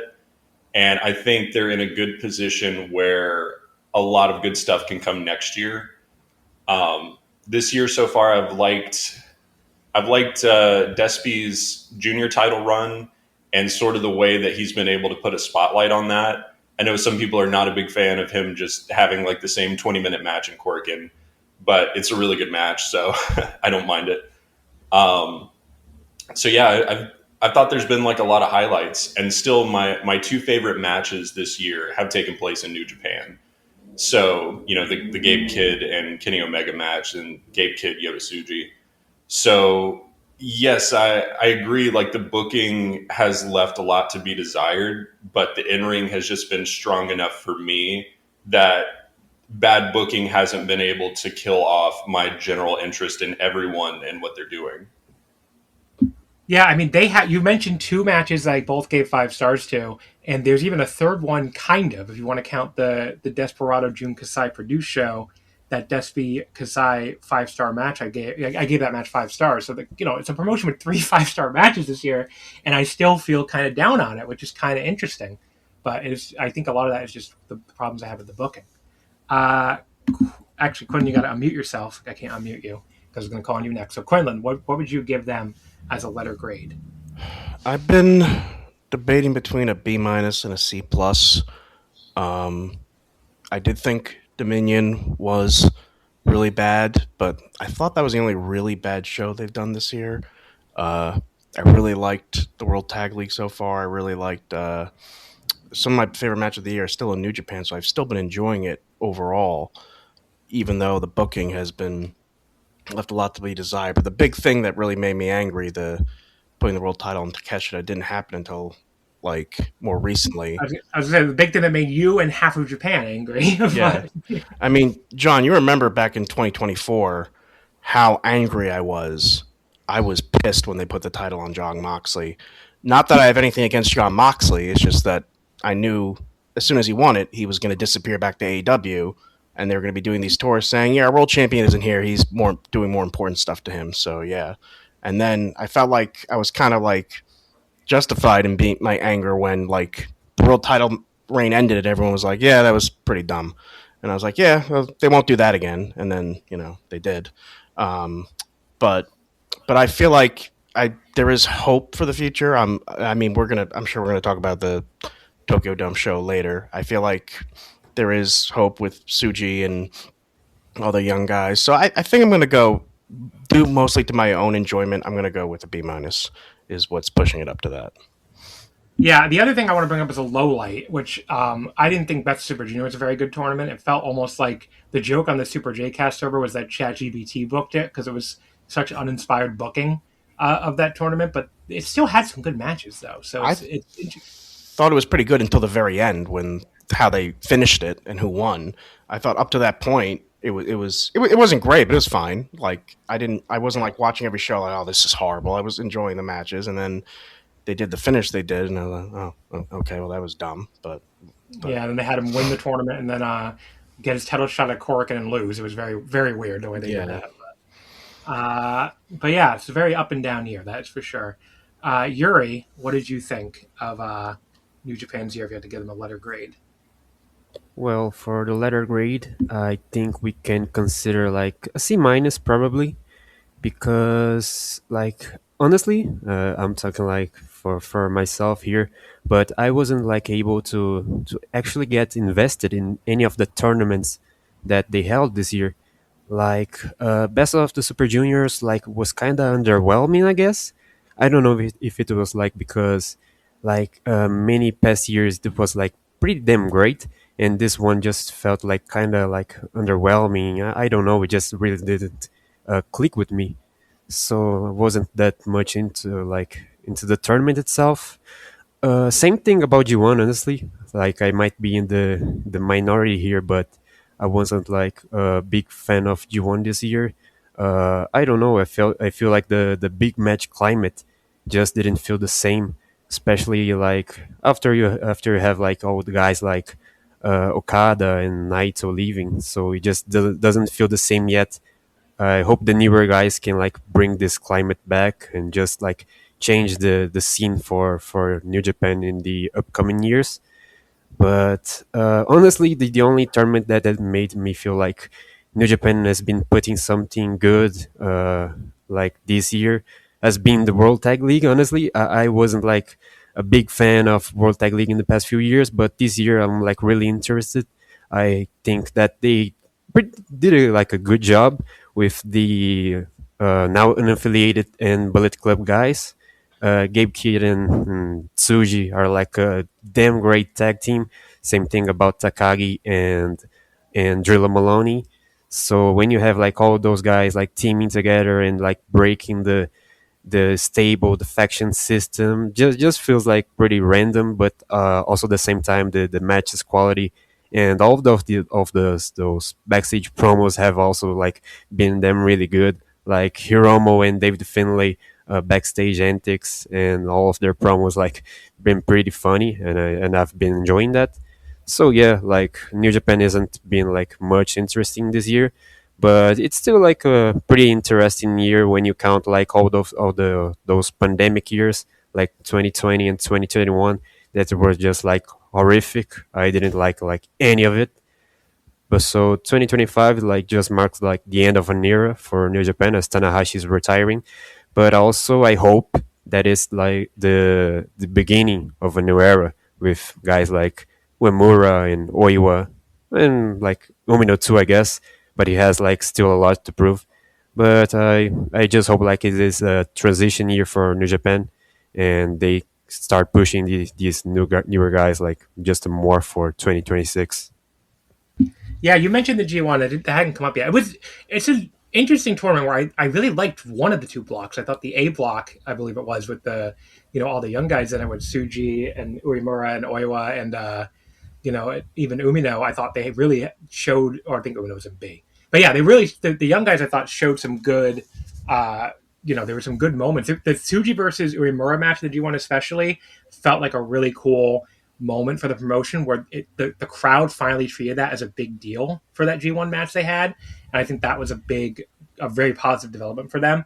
And then the back half of the year, Umino, the team with Yuya has been like one of the best things probably the best thing he's done in his career so far. And it finally feels like they found something with that team for Umino to do that, the crowd has been into. And they had that outstanding match. And of course, like, wrestling. Have you seen like the after match during this year's World Tag League between Tanahashi and Phantasmo against Uemura and Umino? Like the promo they did after the match, that Umino said that they will carry like Hontai for the upcoming years. I think that like was really necessary because these guys have to show that they can carry New Japan on their backs, because after Tanahashi and Okada, Naito are all gone, they need someone to step up. And I feel like these Hontai guys can be the ones to just back it up and make the names for themselves, I guess.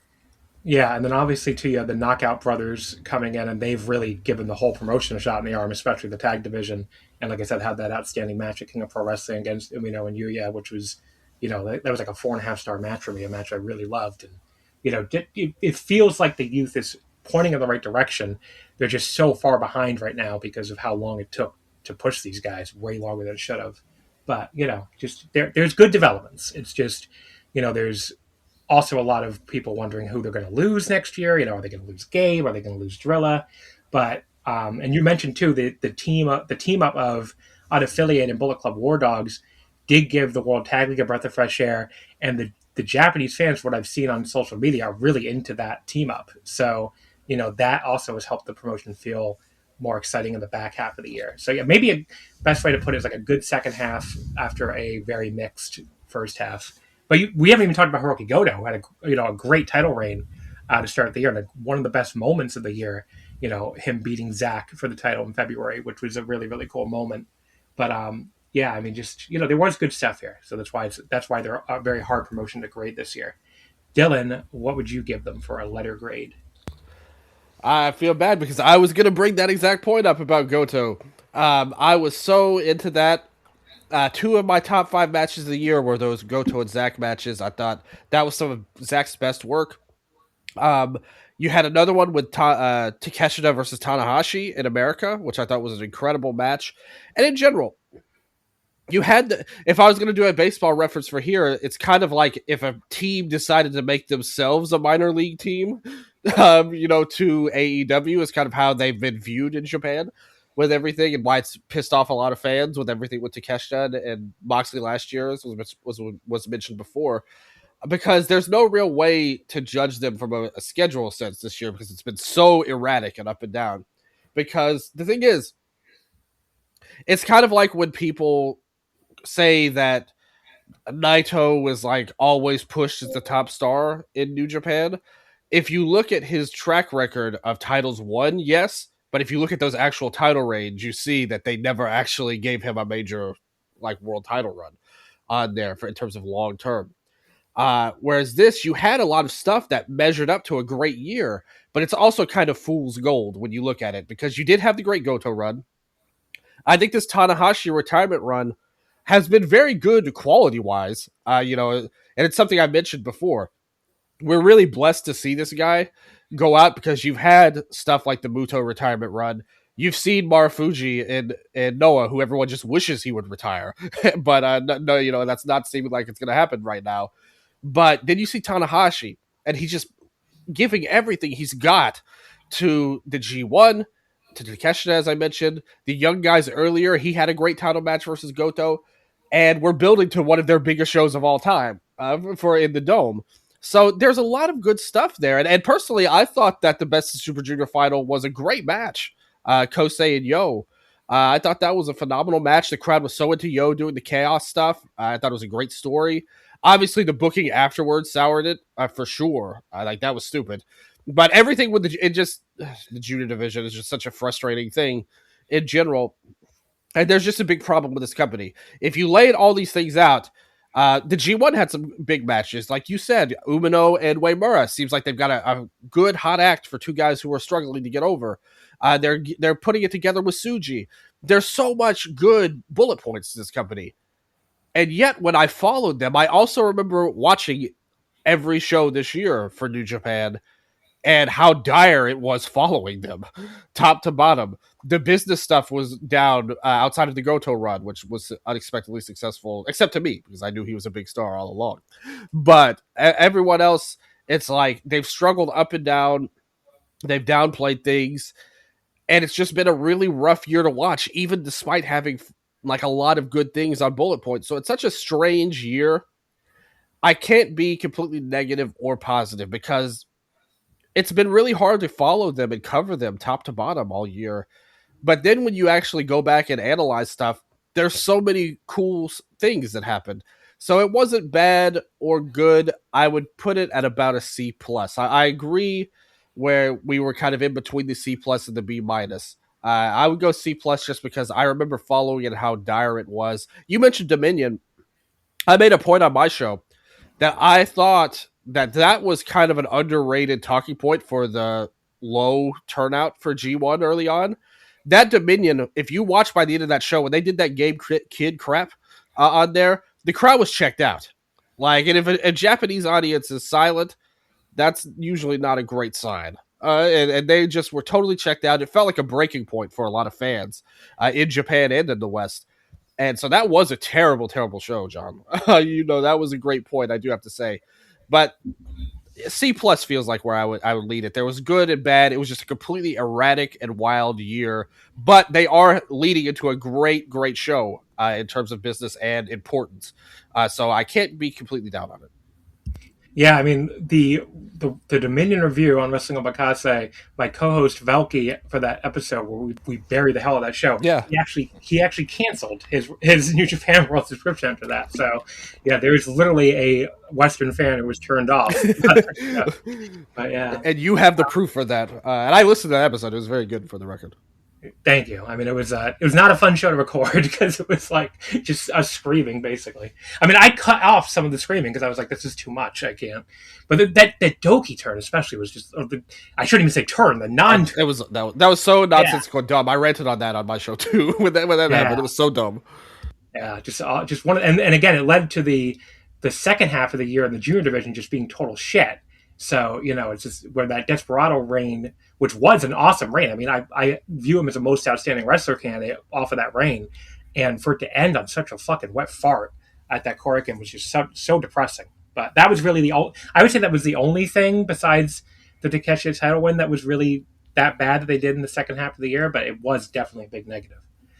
Jamie, all right, your last year. What do you have for the, I guess I haven't given my grade yet, but what do you have for the grade for New Japan's 2025? I will grade it the C, and that C stands for confused, because there's just a lot of things they did this year which on paper I felt like should have worked, but for whatever reason it just never went the way they wanted it to. Takeshita would be the top of the list of that, like saying this is someone who's followed his entire career.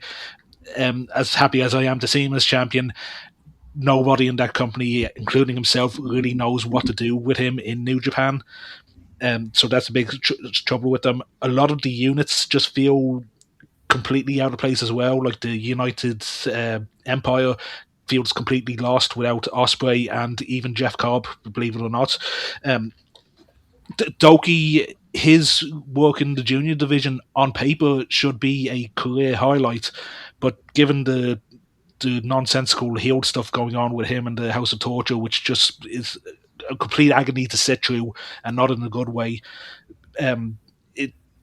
I just don't understand what purpose a lot of these ideas are being put through. Like Gabe Kidd is another one, which I think he is a talented person, but he does not know what character he is trying to represent on these New Japan shows, and it doesn't help when he is also going over to AEW to do a completely different character over there and trying to mix the two together. Now, on the bright side, there are some things that are working out. I did not understand why LIJ had the kind of sort of a breakup, but still together. Yet that unaffiliated run is working because they are helping out with the War Dogs, and as everyone else is saying so far, like that is that's been the treat during this tag league. Just a camaraderie that's formed between these two units. It's actually been very fun to watch. And the Knockout Brothers as well have just been fantastic since coming back here. And what helps is Yuto Ice's character. He just wants to beat people up. There are so many wrestlers in New Japan right now who are, for lack of a better word, goofballs, which seems odd by me, the DDT guy, complaining about this, but it really feels like there are too many clowns in the division right now. And as much as I love Hiromu, him showing up dressed as a mascot for Naito's final matches at Wrestle Kingdom this year was the complete wrong call and felt like nobody read the room properly. And I guess that's probably best explains what's going on with New Japan right now. Very few people seem to know how to read the room with this company and what they want it to be. Yeah, there's all this stuff where if you keep your ear to the ground, it feels like they kind of just let people do whatever they want to keep them happy, since the pay apparently is not very good right now. And that comes across a lot when you watch it, where it feels like a lot of people are just doing whatever they want to do. Can I actually give you sometimes- another example of that, which might actually be a good thing because they've been good shows? The vanity shows that they've been doing this year, like House of Torture, have done one. Taiji Ishimori has done two of them. They kind of did one with the DDT crossover with Super Sasa, the Dango Machine, and Yasu Urano, which was just like 10 years worth of backstory and inside jokes being played out in front of the public. Yeah, and the Desperado one too, which is really good. I mean, a lot of the.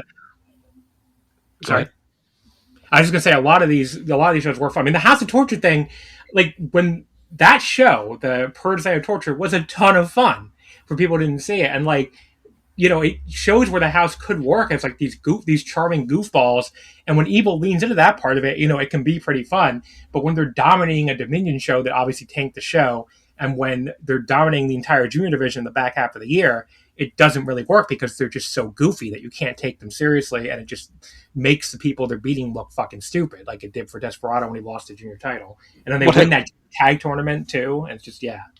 Like, what helps with Evo is I do think he has a babyface run in him because of like him pretending to be the president of the company, pretending to be the G1 winner, and I think what was it, a bunch of the wrestlers now are being called Dick Togo 2, 3, and 4. Like, that stuff is funny. Yeah, and the crowd loves him. I mean, they were behind him against Takeshi in the G1 final, famously, and it's like, you know, it's very interesting, and it's, you know, it's very like, it feels like there's parts there that should work, like kind of like you said, that don't work as well as they should, and it's almost just like we need a better booker to like put all this stuff together and make it work better than Gato has been this year for sure. And like that comes back down to it, where the booking is the biggest problem. I'm gonna go C+. I agonize between C+ and B-. I just don't think the booking is good, and I think that's really where it comes down to. Like to follow them week to week and show to show is just annoying, and it doesn't make me excited to watch them because of how bad the booking is. But the match quality is still really good, so they're almost a better promotion to like for the people who just, besides Dominion, to like, you know, just kind of drop in for big shows, and they are to actually follow week to week, I feel like. So but yeah, that's just kind of where I'm at with New Japan. I mean, the G1 was fun. I like the G1. The World Tag League, what I've seen, has been fun. You know, they had really good stuff. I mean, that Tanahashi Jam show, which someone mentioned, the Goto Zach 2 matches. I mean, if people didn't see that second match because it weirdly wasn't on New Japan World for like a month or whatever, I like the second match even better than the first one. I mean, that was another outstanding match that I went like 4 3/4 on. And that whole show was a lot of fun, the Tanahashi Jam show. So they've had a lot of really fun moments. And the Tanahashi retirement run, I mean, it hasn't been like great or anything. They left a lot on the table, I feel like, with the Tanahashi retirement run. But like it has felt like a fun little goodbye for him. Like it's felt like, you know, this guy's leaving. Here's his G1 run, and he had some pretty great matches for his, for his current physical level. I mean, the match he had with Yota Tsuji and Gifu for his homecoming show was really good. But yeah, I mean, you know, there's a big mix of good and bad there. So C+ to me feels right. And I just think the match quality is too high for me to go any lower than that. But the booking has been horrendous. And we really need to see, they need to be a better book promotion next year. They need to defer less to AEW for sure. And, you know, I don't know if they're capable of doing that with the current financial setup right now and the current like financial situation they're in.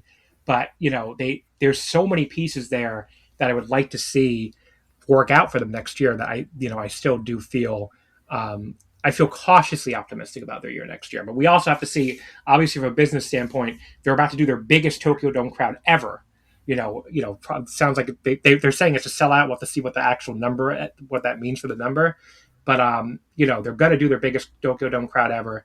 And it's going to be really cool, obviously, to be there in attendance for, Tanahashi's last match.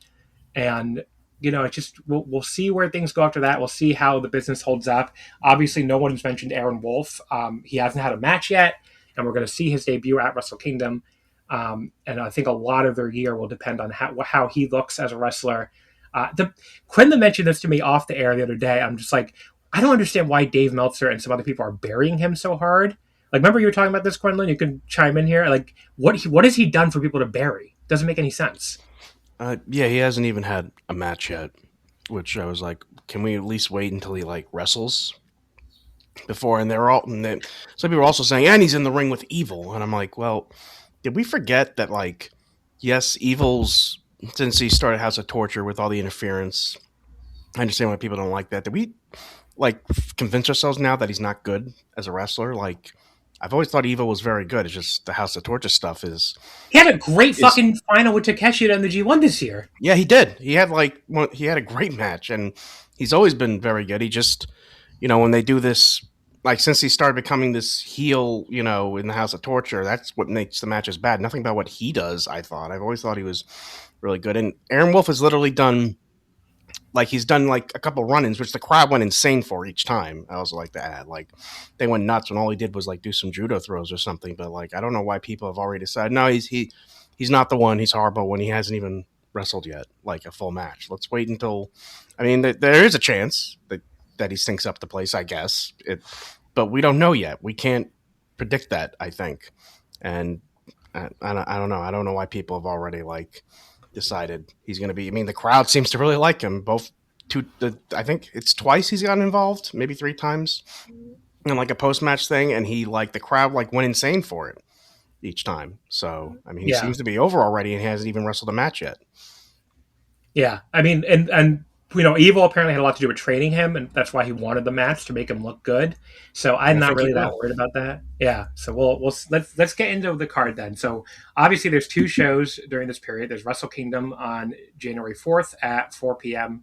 from the Tokyo Dome, and I believe actually there's going to be a pre-show, so the pre-show probably starts at 3. And then there's the January 5th New Year's Dash, which we don't have anything announced for. They're teasing. They're basically teasing that there's going to be stuff on that show this year. It sounds like, based on what Zach is saying, if he and Oiwa win Tag League, because as we're recording this, they're in the final. I think this is going to come out either like after the final or right around the same day as the final. So if they're teasing, if they win the final and they're facing Suji and Kid, which I think they're probably going to win, because it doesn't really make a lot of sense to have Suji and Kid win. I don't think when Suji's going to probably win the world title. But yeah, so if Zach and Oiwa do win, they're kind of teasing they might not take their title shot at the Dome, and they might do. So in that case, I could see it being like a New Year's Dash main event maybe. And if that's the case, maybe they'll do Zach and Goto at the Dome, since that's kind of unresolved. They're 1-1, so and neither one has a match yet for the Dome. So I could see them going in that direction. But yeah, we'll have to wait and see, I guess, what happens there. The announced matches are the fucking 4-way number. Speaking of how bad the junior division has been, this fucking 4-way number 1 contender match for the junior title. Why is Doki not defending this junior title at fucking Wrestle Kingdom? It's so weird. It's Desperado, Taiji Ishimori, Kosei Fujita, and Sho in a 4-way. This got buried by like everybody when it was announced. Like, very rarely do you see like Western fans and Japanese fans exactly as angry about something, and everyone hated this. So it's a very, very strange decision. I assume the winner of this will also take their title shot, probably. Hey, this is Steve Gorman, radio host, sports commentator, former drummer for the Black Crowes. The winter holidays are here, a time for festive celebrations, family gatherings, and ringing in the new year. Whether it's a holiday party, a night out with friends, or just relaxing by the fire with a few drinks, it's a season full of good cheer. But here's something else to add to your holiday plans: a safe and sober ride home. Just like in sports and music, always have a game plan. And the most important part of any plan is sticking to it. If you plan to drink, take that plan a step further. Call a rideshare, a taxi, a sober friend, or have a designated driver lined up before the night begins. Drinking and driving is a decision that can change your life and the lives of others forever. A DUI, a crash, an injury. The consequences are real and lasting. So please, for your sake and for everyone else on the road, make the smart choice. Get a sober ride home. Drive sober or get pulled over. Paid for by NHTSA. New Year's Dash the next day, and maybe the idea is to give people a reason to go to New Year's Dash when it's been such a nothing show in the last few years, which I'm going to that too. I don't know if Jamie or I know Paul isn't. Paul's going to be in I got a ticket for it. You did. Going down to Ito to lay on a hot tub. Yeah, Hot that's top. a solid choice, I have to say. But yeah, Jamie, you said you're going. I have royalties to that, so interesting to see where I end up. Could be somewhere around ringside, so that'll be cool. Where are you sitting? Like the first floor or something? Oh yeah, one of the bleacher seats, I think, or whatever you call that section of Ota. Yeah. So I've never like half the drop for me is I've never been to Oda, Same which is here. weird considering how many. Yeah, I've been to Japan 5 times and somehow never went to an Oda World Gym show, given how many promotions run it, but it's never worked out for me. So I think that the thing is, as historically important as that venue is for Japanese pro wrestling, like nobody likes going there. yeah, so I mean, it is quite. It's like 45 minutes, I think, in downtown Tokyo. So we'll see. We'll have to make the trek over there and see how that goes. But yeah, so the Wrestle Kingdom, like I said, we have the 4-way junior number one contendership match. We have a never openweight 6-man title Tornado Rambo. So it's nobody seems to know. Like I thought originally, people were saying there's going to be 2 Rambos this year. There's going to be the traditional one and this one. Now it sounds like it'll just be this one. But yeah, basically the way to work is you'll have the teams will come in. I believe one at a time, just like in the regular Rambo. And if one member gets either pinned or tossed over the top rope, the entire team is eliminated. So this is going to be weird, I will say. I mean, I think it's an interesting twist, I guess, for the Rambo, but I'll have to see how it actually plays out when it takes place. Now, Kaisei Takeshi from DDT, we're going to talk about later when we talk about DDT, obviously, but he's their big young star who came over from the Rampage Idol group. He's booked for this show for sure. Did they say he's going to be in the Rambo, Jamie?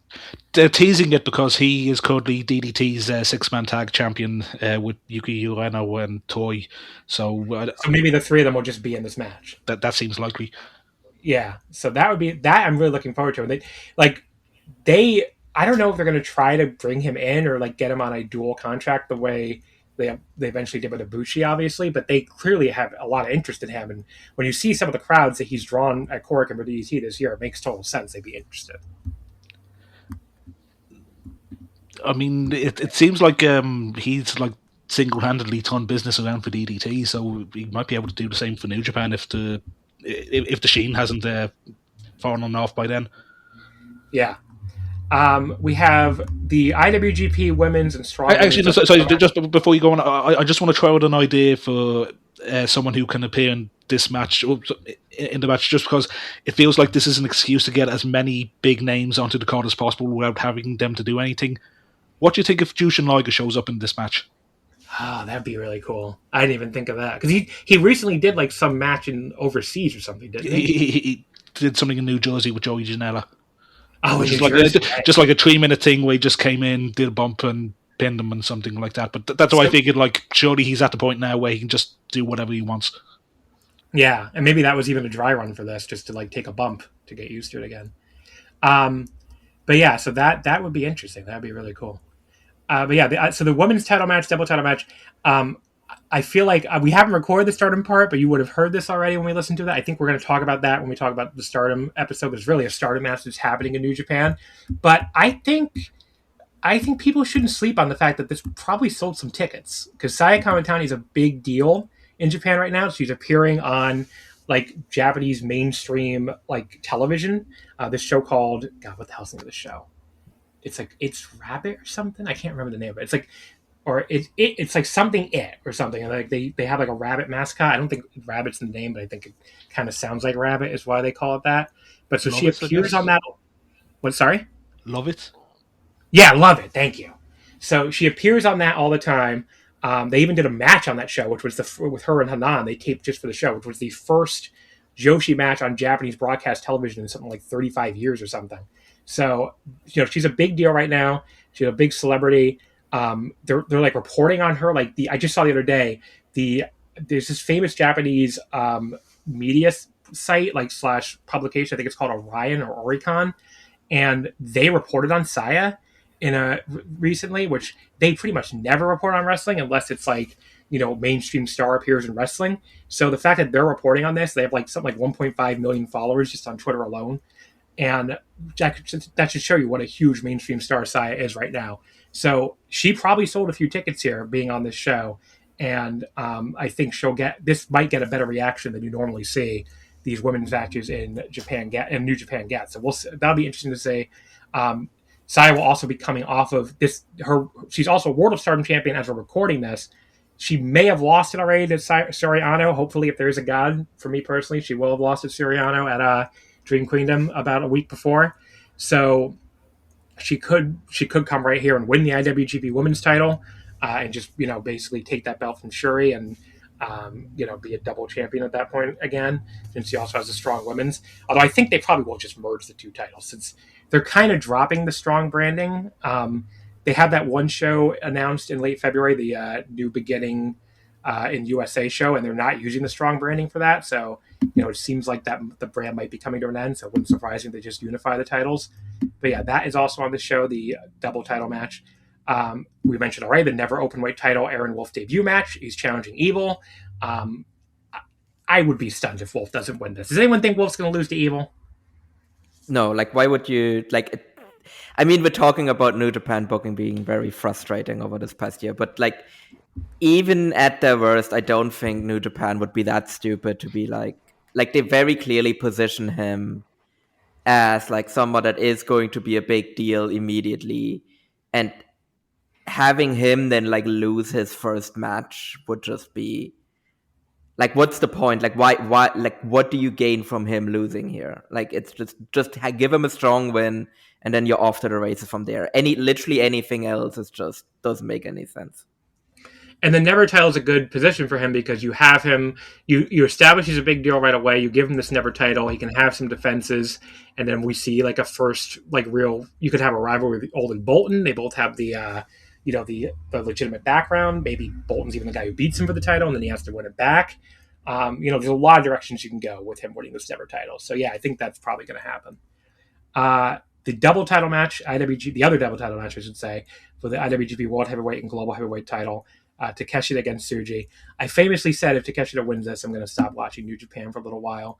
I'm pretty confident Tsuji's going to win this. It would be pretty fucking stupid to have Takeshita win this match on your biggest show with 50,000 people in the building and not just have Shuji get crowned here and get off to the races with him as well.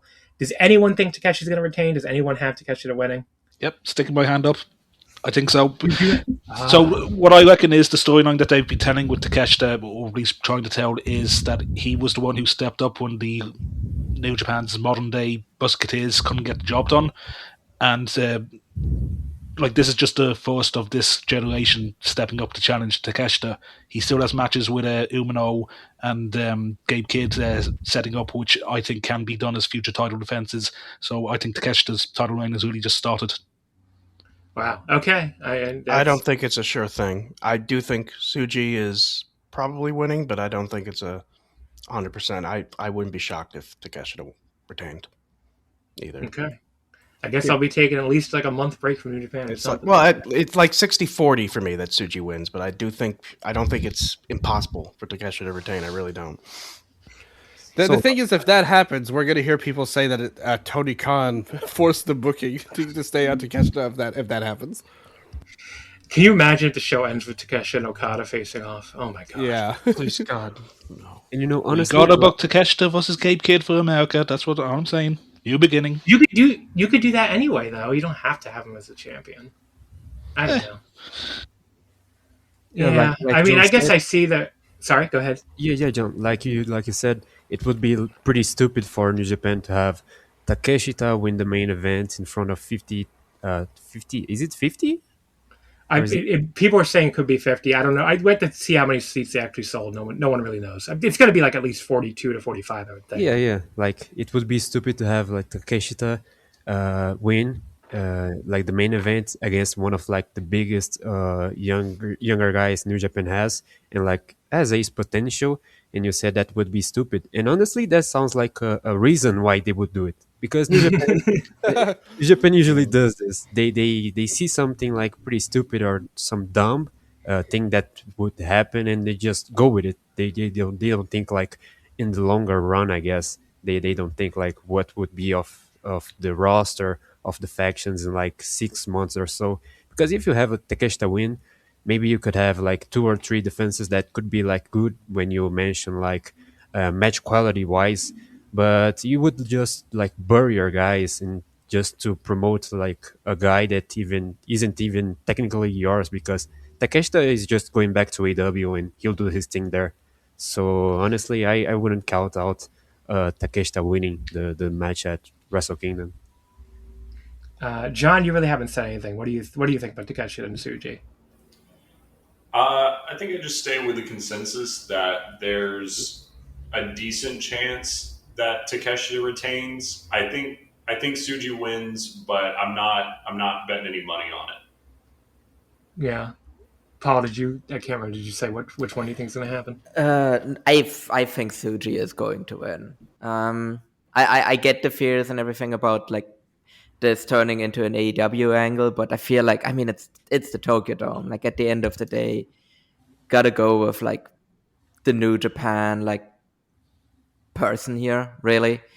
Like that's how this should end, and like I think that's the way they build it up as well. But it's like, because if Suji doesn't win here, I mean, he's done as like a main eventer. Like he's just a joke at that point. And I will.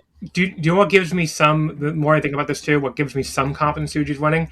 I think if Suji was losing, the global title would not be on the line too. Yeah, because you would just have Suji lose and still be global champion and try to be like, okay, well, he's still got this global title at least. But the idea of putting both titles on Takeshita, who's not even there, that to me would be insane. So that global title being on the line gives me some extra confidence that Takeshi is losing. Yeah, if they promise they'll unify the title, I'm going to root for Takeshi to win then, because they need to get rid of some of these bullcrap titles, I would say. But well, they haven't said anything about unifying. So. Yeah, I think Suji's going to win. In all honesty, I'm with you guys. I like I said, I'm just so afraid of that happening because of that reason, but I don't think that makes it more or less likely. Because I'm sick of this AEW involvement in New Japan so blatantly. In terms of the fan base, like it's just like it's never ending, and I want to move forward in a direction where we actually care about stuff going on in the company once again.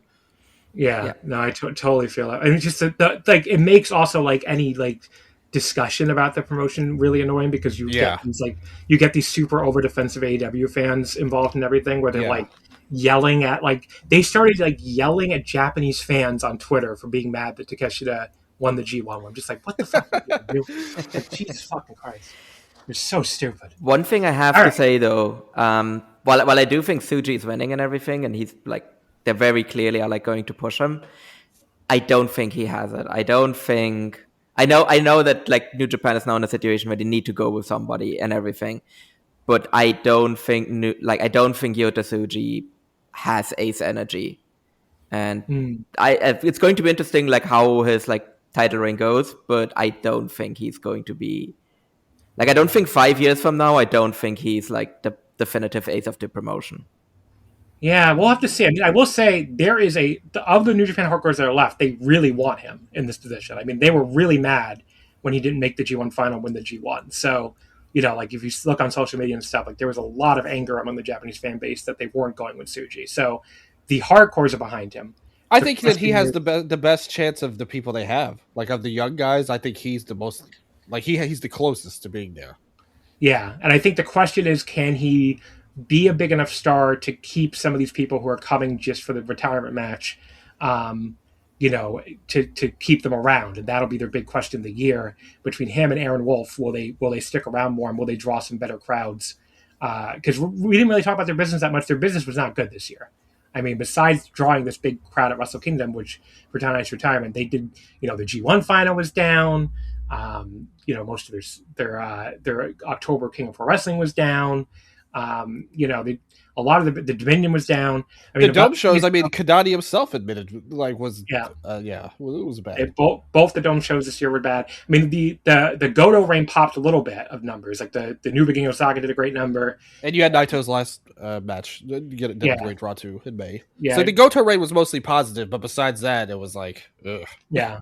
So we'll see what kind of crowds they do after the retirement. That'll be one of the big storylines to follow in 2026. And we haven't talked about the retirement match at all. I mean, I talked a lot about this when Okada got announced. I feel a little better about it now than I did at the time.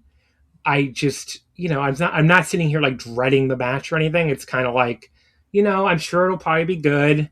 I'm sure they'll probably have a good match together. It's just not what I wanted to see personally. I don't have any interest in AEW Okada, and he's never been my guy anyway, and it's just not a match I'm excited for. But like, it's not like a match I'm dreading or anything, and it's still going to be really cool to see Tanahashi's retirement in person. So, but yeah, does anybody have thoughts on the Tanahashi Okada match itself? Yeah, I'll jump in here. I am totally with you. Like, I thought that when it got announced, I was like, I have no interest in this. First of all, they just did their quote unquote last showdown last year. Like we just saw that when Okada left, they had their match at the end. Secondly, like you said, I've never been the greatest Okada's favorite son or anything like that. But I think that I will say this about it. I think I, like a lot of people, had our hopes up that maybe we could get Shinsuke in there for a meaningful match for him. For his career, for somebody, I've been watching for a long time now, 15 plus years at this point. So to see that would have been more meaningful for him, in my opinion, and meaningful for me as well. But I will say this. I think that once we've gotten to like the initial announcement, it's like, okay, we have to accept this type of thing. I like what they've done with the build-up because they've more or less confirmed that AEW Okada is going to be the one here, and that's going to make it different than their prior matches. Like, they're not even going to try to do that kind of match. They're going to do a more traditional babyface heel layout between the two, which I think is better than if they just tried to full nostalgia act it, because we just saw that last year. So I'm like a little bit higher on it after the build-up with Okada being such a blatant heel. But I'm still with you, though, that there were options that were not better per se. It's not like Okada makes no sense. It's a pretty logical choice, honestly. Like, if you weren't going to get Nakamura, like, this is probably the best choice in terms of Tanahashi's career. But for me personally, this is just not that interesting. Like, I'm more looking forward to the post-match and what happens afterwards with Tanahashi and the emotional send-off and all that. And also seeing him probably hit High Energy again as his theme music. Oh, you think they will? I didn't even think of that. That would be cool. Yeah, I think they might do something like with Muto when they played a bunch of his themes. They might start off with High Energy and bridge to his current one, which I like. I like Love and Energy, don't get me wrong. But to see the old theme back, I think we get a huge pop. Yeah. So that would be cool. I didn't even think of that. Anyone else want to throw thoughts about the retirement? Yeah. Let me just say go. something real quick about the retirement match. I'll just say one thing. I am praying to God that they don't have it before the IWGP World Heavyweight Championship match. I don't think they will. No. I just hope they don't, because if you have it like right before it will absolutely kill the crowd, because it has to follow such like an emotional moment and unique moment, because one of the guys that really represented pro wrestling in these past few years retiring, and you have to go like out the curtain and out to do what they just did. It doesn't seem like plausible. So I hope New Japan has this sense to have it as the main event, because man, anything other than that will just kill the crowd. Maybe, I don't know, some people are there just because of Tanahashi. So if you would have like people leaving the venue right after the Tanahashi match, and you have the main event happening right after, it just doesn't seem right. I just hope like New Japan has thought about this, even if just a bit, because it would be like the better option to have it the main event. Yeah, I think they will, though. I was going to ask that if people think that's going on last. I do agree it probably should, but I am just worried that I'm assuming Okada wins. So the main event is the show ends with a guy from another company winning the main event. Well, but I mean, that's also why I think Takeshita has to be losing, because to end with 2 straight AEW wins would be fucking crazy. Yeah, and the more I think about it, the more I think that it'll probably be me. I don't think that'll be what are left in people's minds, if depending on how they hit. Like, it'll be more that, like, the show will end with, I'm assuming, Tanahashi in the ring and everything, even if he loses, and it won't be Okada won. It will be more like, Tanahashi retired. Even if Okada will probably shake his hand and everything, and they'll raise each other arms. I think it'll be okay. I'm not like worried about Okada winning. I think it's fine. But do you think there's any chance that Tanahashi wins? Do you think there's even a possibility? No? Okay. Paul, you wanted to say something about the... Yeah. I mean, look, it's Okada on a retirement show. Like, he's not losing. No, but I'm a self-admitted Okada guy, and I think this whole thing is just an incredible like waste of Okada's return match to New Japan. Oh yeah, that's true too. Based on like the way that whole relationship ended, I was certain that we shouldn't have gotten it either. Like for like at least like a solid 5 years, like Okada should have been nowhere around, like even near like a New Japan show, really. Like it should have been like a moment under his own terms, and this very much feels like a thing that he has to do because his boss mandated he has to do it. Like Tony told him go to New Japan and have a match with Tanahashi, rather than Okada deciding after like 5 years or 8 or even longer. Who the fuck knows? Like he still has like a like decent amount of years left in his wrestling career, even if he's getting older now. Like it should have been under his own terms, him realizing that he wants to come back to the promotion that like gave him his big start, instead of him being told by his boss that like, no, like you need to earn your paycheck, go to New Japan. I think that like the vibes of all of that are just really off for me, and I don't like it. Yeah.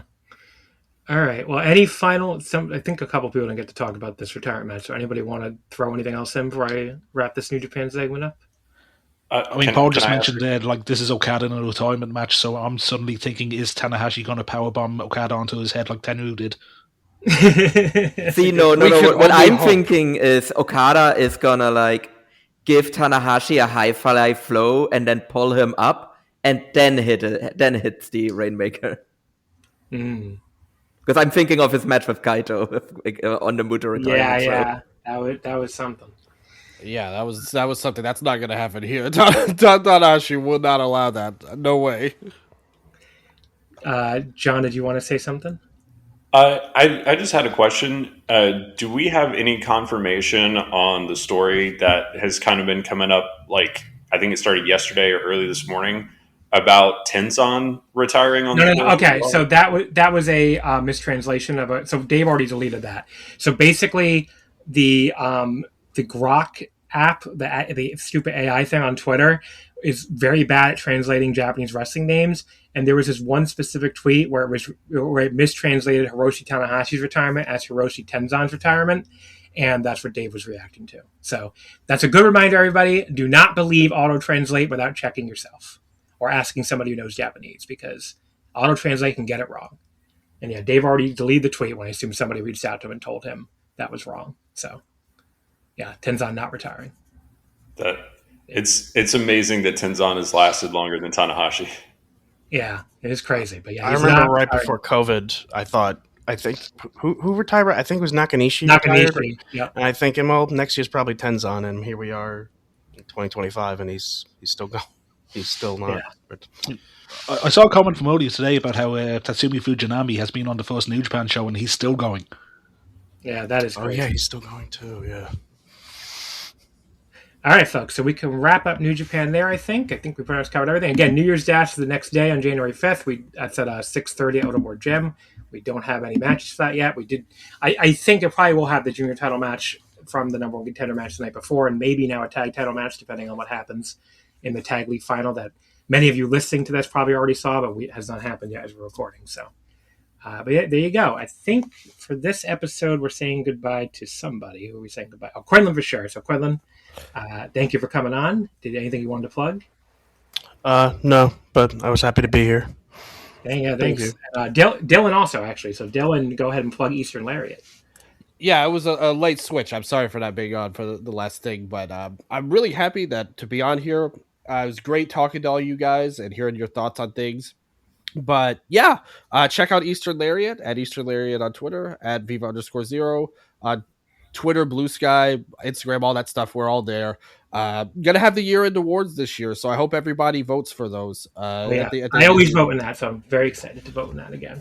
And I appreciate your contributions for sure on there, but it's one of our biggest shows of the year. It's going to be a lot of fun, and we really need it this year because so much happened that we're going to have to parse through it all, and that's going to be a lot of fun. So thanks for having me on, John. Can't wait to be back again. Yeah, thanks for coming on. All right, folks, so we'll be back in a second. All right, folks, we're back here and now doing DDT.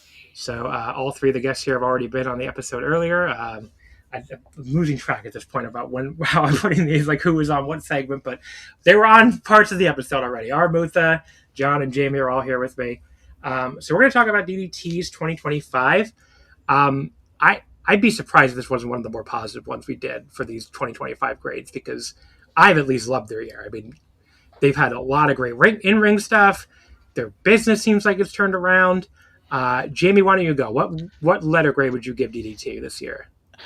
So I'm going to give them an A minus. There were kind of problems at the start of the year where it felt like they were just in that outdoor theatre in Ueno Park for what felt like forever. But once they kind of got everything going towards their sumo hall this year, like everything clicked into place. Like Yuki Ueno finally feels like he is the top guy of the company. Mao and Cannon have provided like a really good tag team as the Strange Love connection. They have star power coming in with Kaisai Takechi being the big number for them. And personally, for me, the highlight of the year is seeing the core roster of the D generations, which is all of the young wrestlers.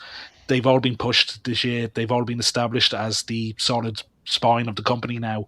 And it really feels like DDT has a really good base to work off of for the next few years. Yeah, so I know. I mean, Takeshi being such a big star coming over for people who don't know, he's a member of this idol group called Rampage, and you could tell like they're drawing incredible crowds at Korakuen, and they stopped releasing the numbers, which is funny because a lot of these shows sold out ahead of time. I mean, you can tell that when the tickets are no longer on sale. And you can see them in the crowds, look pretty big in the building. But yeah, they don't even release these numbers, which I think only obscures how much they've turned things around attendance-wise. And, there was like some quote from Shanshiro Takagi that said they were drawing like 75% women for some of these shows. And it's like they're out Dragon Gate at this point, which I was talking about in a recent episode where like they've sort of taken that position of like, we have all these attractive young males and the women are turning up to see them. I mean, it's not, there's a certain type of Western fan who probably looks their nose down at that, but that's definitely not me. I think it's totally, if you want to serve that audience, if you want to, that's a perfectly valid audience to serve, to bring women there to see hot men fight each other, basically. Like that's a perfectly valid audience to serve. And, they're definitely serving them. That is for sure. And it's not even just Takechi. They have a lot of, younger, very attractive men on that roster. And I totally get why, they're drawing that audience to a greater extent than Dragon Gate is these days. I mean, you look at Dragon Gate's Korakuens, and they often feel like they're not even drawing the 1100 or whatever they're claiming at Korakuen. So, DDT has kind of supplanted them in Tokyo, at least when it comes to, that very young female crowd. So, John, if you were going to give DDT a letter grade for their 2025, what would you give them? So I'm not sure about Dragon Gate. DDT, I'm sorry. You're good. I would concur with the A minus. I think the two negatives that you could plant on DDT right now is they have a little bit of AEW syndrome in the sense that their roster is so bloated with really talented people that the undercard can just feel kind of cluttered at times and without focus because they have so many good people to put on a show that your undercard on your big shows is still mostly like 8-man and 6-man tags when you could be doing a lot more singles matches, with some meaning and some purpose. I think that, and then at times just feeling a little dry or directionless. But wrestling is very seasonal, more so in Japan than here. So yeah, there's just a dry season where like a month or so will go by and they'll have like one big Korakuen show and nothing else really of note. But outside of that, like the positives far outweigh the negatives for DDT. My friend and I were talking just a couple weeks ago about if DDT decided to run a tournament similar to the G1, I think DDT's version of that tournament would lap New Japan's like by a considerable amount. And it's not to say that the G1 was bad this year. It's just DDT has so many talented young guys that it's an embarrassment of riches. I mean, yeah, their roster is just incredible right now. And when they give those guys directions and stories, they always just run with it. I mean, yeah, the Harada title run was a lot of fun this year. I mean, one of the best matches at Korakuen was Harada versus Adal. So I know, I love that fucking match so much. I went like 4.5 stars on it. It's so good. Yeah, and I mean that's excluding like the King of DDT tournament. Yuki Ishida, I feel like has had like a great year. Like I've enjoyed seeing him progress like so much. I mean, yeah, I don't think you can say enough good stuff about DDT. Like their roster is so well defined in terms of like the young guys coming up and the direction that they're going. Then you've got like your base tier of stars that are working with each other and working with outsiders like Chris Brooks and Zack Sabre Jr. Yeah, I mean, everything's just fantastic for them right now. I mean, they have so many great young guys you haven't even mentioned. I love Sumi. I love Daichi Sato. I mean, there's just like, it really is an embarrassment of riches. Toy, who just had like one of the best comedy matches of the year at Takagi in the last Korakuen. But yeah, they've just done a great job developing young talent. Probably the best of any male promotion in Japan for sure, I think. Arabutha, letter grade for DDT's 2025. Yeah, I'd also give them an A or A minus. I feel like they were kind of the only consistently good male promotion in Japan this year that I watched. Yeah. And that's kind of a shame, but honestly, they're lapping New Japan and All Japan and Noah. They're, like everyone else has said, they're stacked top to bottom. Everyone has a clear sense of what their role is on the card. They had a tremendously entertaining twist on their top champion with Harada having a short run with the top belt out of nowhere. That was pretty great. And Ueno is a great ace-like figure at the top of the card. He has really developed into a wrestler that I'm really enjoying watching, when I think earlier in his career he was probably pushed a little bit beyond his abilities, or at least like his gravitas or presence in the ring as a wrestler could really carry. I really love DDT this year. They've been consistent since I started watching them over the pandemic, but this was one of their better years. Yeah, it's an A for me. I don't even feel the need to go A minus. I mean, I had stopped watching them for a while after the pandemic, and once I start really like, I mean, I would check in on them here or there, but like this year is when I really started watching like most of their big shows again, and it's just been such a fun year. I mean, just everything has been so great. The King of DDT was such a great tournament.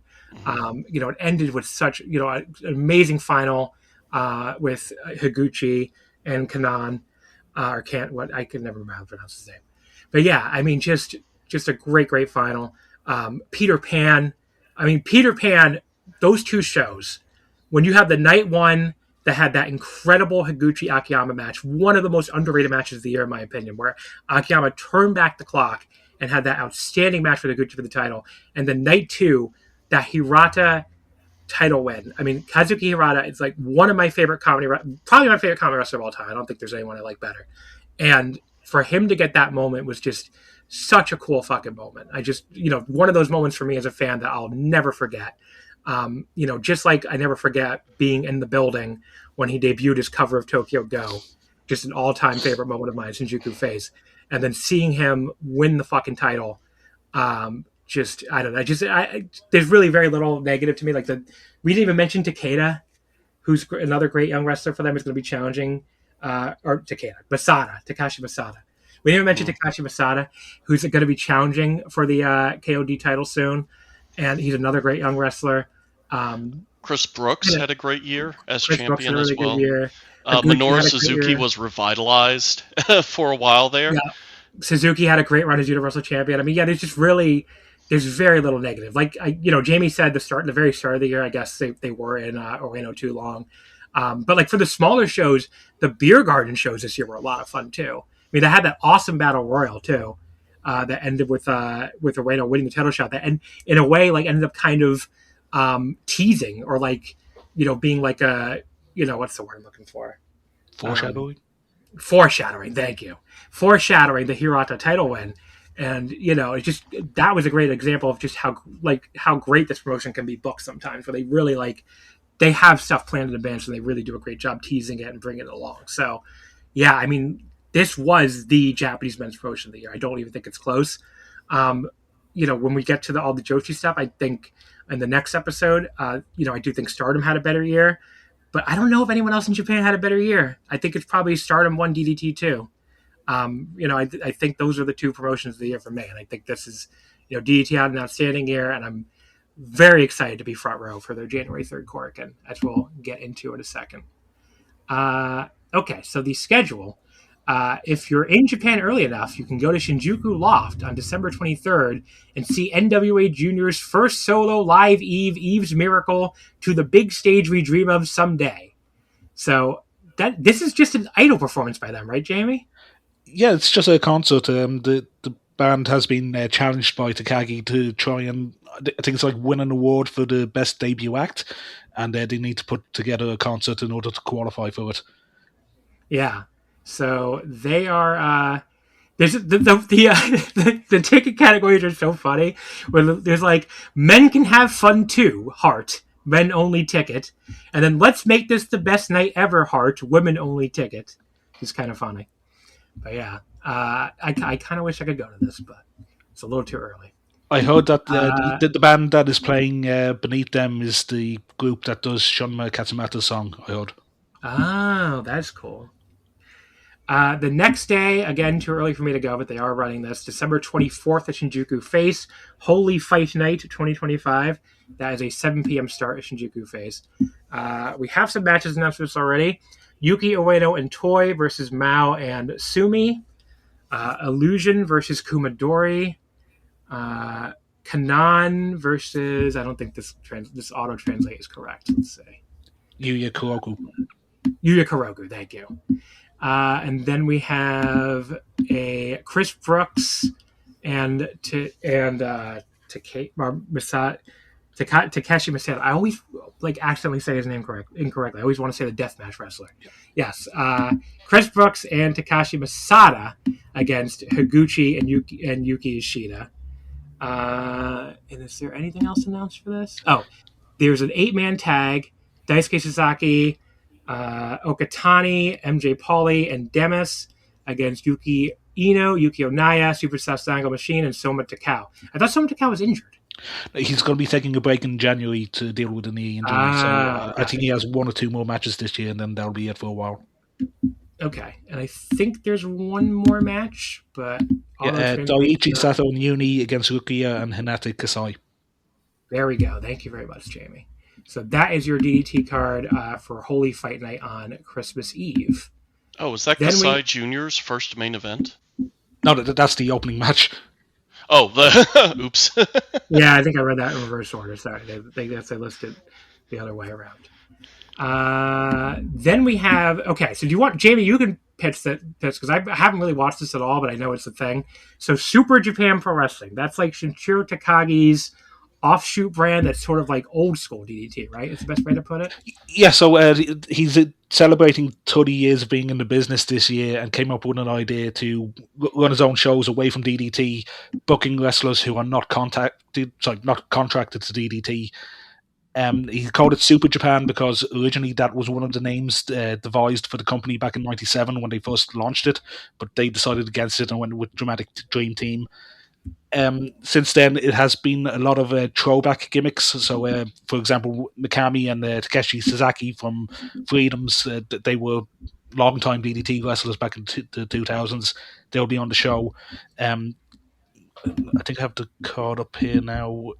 Yeah, go ahead and pull it up because in case And the rest is just, but translation. the rest is just kind of inside jokes. One of the matches they just recently announced for the show is Taiji Ishimori and the Brahman Brothers. For those of you knowing Toyamon history, will remember them as the Sailor Boys against One of another the Toyamon trio. all-time failures of an act for Toyamon X because that brand fucking crashed and burned. Yeah, and their opponents are three wrestlers who also have Toyamon influences with them: Shuji Kondo, Ken Oka from Ganbare Pro, and Mak Matsushita. Sorry, how can I? Let me try and say this again. Matsushita. Yes, who was formerly Maku Donaruto, who was the super lewd Ronald McDonald gimmick, and he is also the trainee who was involved with the core scandal in Dragon Gate. Oh, I always forget about that. Wow. And Ken Oka, did he also train in Toryumon or something? He was a dropout. He was a dropout. That's what I thought. Okay. So yeah, that is an interesting match. Obviously, very inside joke, but a very very funny inside joke. And then there's also Mikami and somebody. Mikami's on the show. What a Mikami and Takashi Sasaki. Their match was just announced. Those two are teaming up because, despite being long-time DDT wrestlers, they never really formed a tag team together outside of brief moments. But their opponents are two masked gimmicks. One is Showa and the other is Reiwa, which is that's the eras of Japan that are named after the emperors. Is that correct? Yeah, that's correct. Yeah, and the joke being that there used to be a masked wrestler in DDT called Showa, and now his second generation equivalent has shown up along with the modern day version of him. So I don't know who's going to be under the masks, but that's another DDT throwback. And Yuji Nagata is on the show. Yeah, Takagi wants Yuji Nagata to be the ace of Super Japan, so he's been on every show so far. He is teaming with Kuroshio, Tokyo Japan, and Fuminori Abe, take on Takagi, Jun Kasai, and Munenori Sawa. Munenori Sawa gets auto-translated as ordinary people, which is always funny to me. Yeah, the joke being that he's retired and became a salaryman. Yeah. There you go. That's Super Japan Pro Wrestling. It even has an old school DDT title. Never mind. So... that's December 29th at noon at Shinjuku Face. It is possible to go to this and Stardom at Dream Queendom because they're running at 5 o'clock. Are you going to it, Jamie? I'm trying to get a ticket, but I haven't had any luck with it yet. So I don't know. Maybe I'll get to call in a favor and get a ticket, but who knows? I'm thinking about it because that sounds really funny. I wasn't originally planning to go, but it does, and it would be over in time, I think. Oh yeah, it should. These are only like 5-match cards, I think. Yeah, it'll be like 2 hours probably. Mm-hmm. So I might go to that. We'll see. I mean, they're not sold out or anything yet. So there might even be tickets at the door. I know the front rows and the counter seats are sold out. I think the basic seats are kind of at the limited stage. So I might be shit out of luck when I get to Japan. Yeah, we'll see. Then we have the January 3rd Korakuen. New Year Dramatic Parade 2026. Answer will be confirmed 1 year later. Probably not a very accurate auto-translate, but it is funny. So the only announced match we have for this, the rest of the matches will be announced on the day, just like they usually do at New Year's Dash. But we have a KOD 6-man tag title match. Yuki Ueno, Toy, and Kaisei Takeshi defend against not really the team of Strange Love Connection. I kind of wonder why they don't just call them Strange Love, because he teams with them all the time now, so kind of wondering if they'll just announce that they're in Strange Love Connection together at some point. But yeah, it's Mao, Kanan, and Kazuma Sumi. So Kazuma Sumi, excuse me. But yeah, so that's a match that should be pretty cool. I mean, I'm pretty excited for that. I mean, all these guys in that match are really good. So, I'd be surprised if that wasn't a great match. I really wonder what the atmosphere is going to be like with the crowd that Takeshi draws in. Yeah, I mean, it's going to be fun to be there for that and just see that. We have front row to that too, so that'll be really cool. Konosuke Takeshita is confirmed for the show, I believe. I think I saw that. Yeah, he was advertised to wrestle on it. So one day before the big show at Wrestle Kingdom. So yeah, he'll be on that. He'll be on that show, and yeah, I mean that'll be cool. And we'll see. Obviously, we'll see. It'll be total mystery vortex card besides the 6-man title match. We have no idea what we're gonna get. But yeah, I mean, just excited to see what the fuck we get. Are you? Oh, you're not going to the show, Martha, because you're going to Marigold. Yeah, sadly. See, you should have.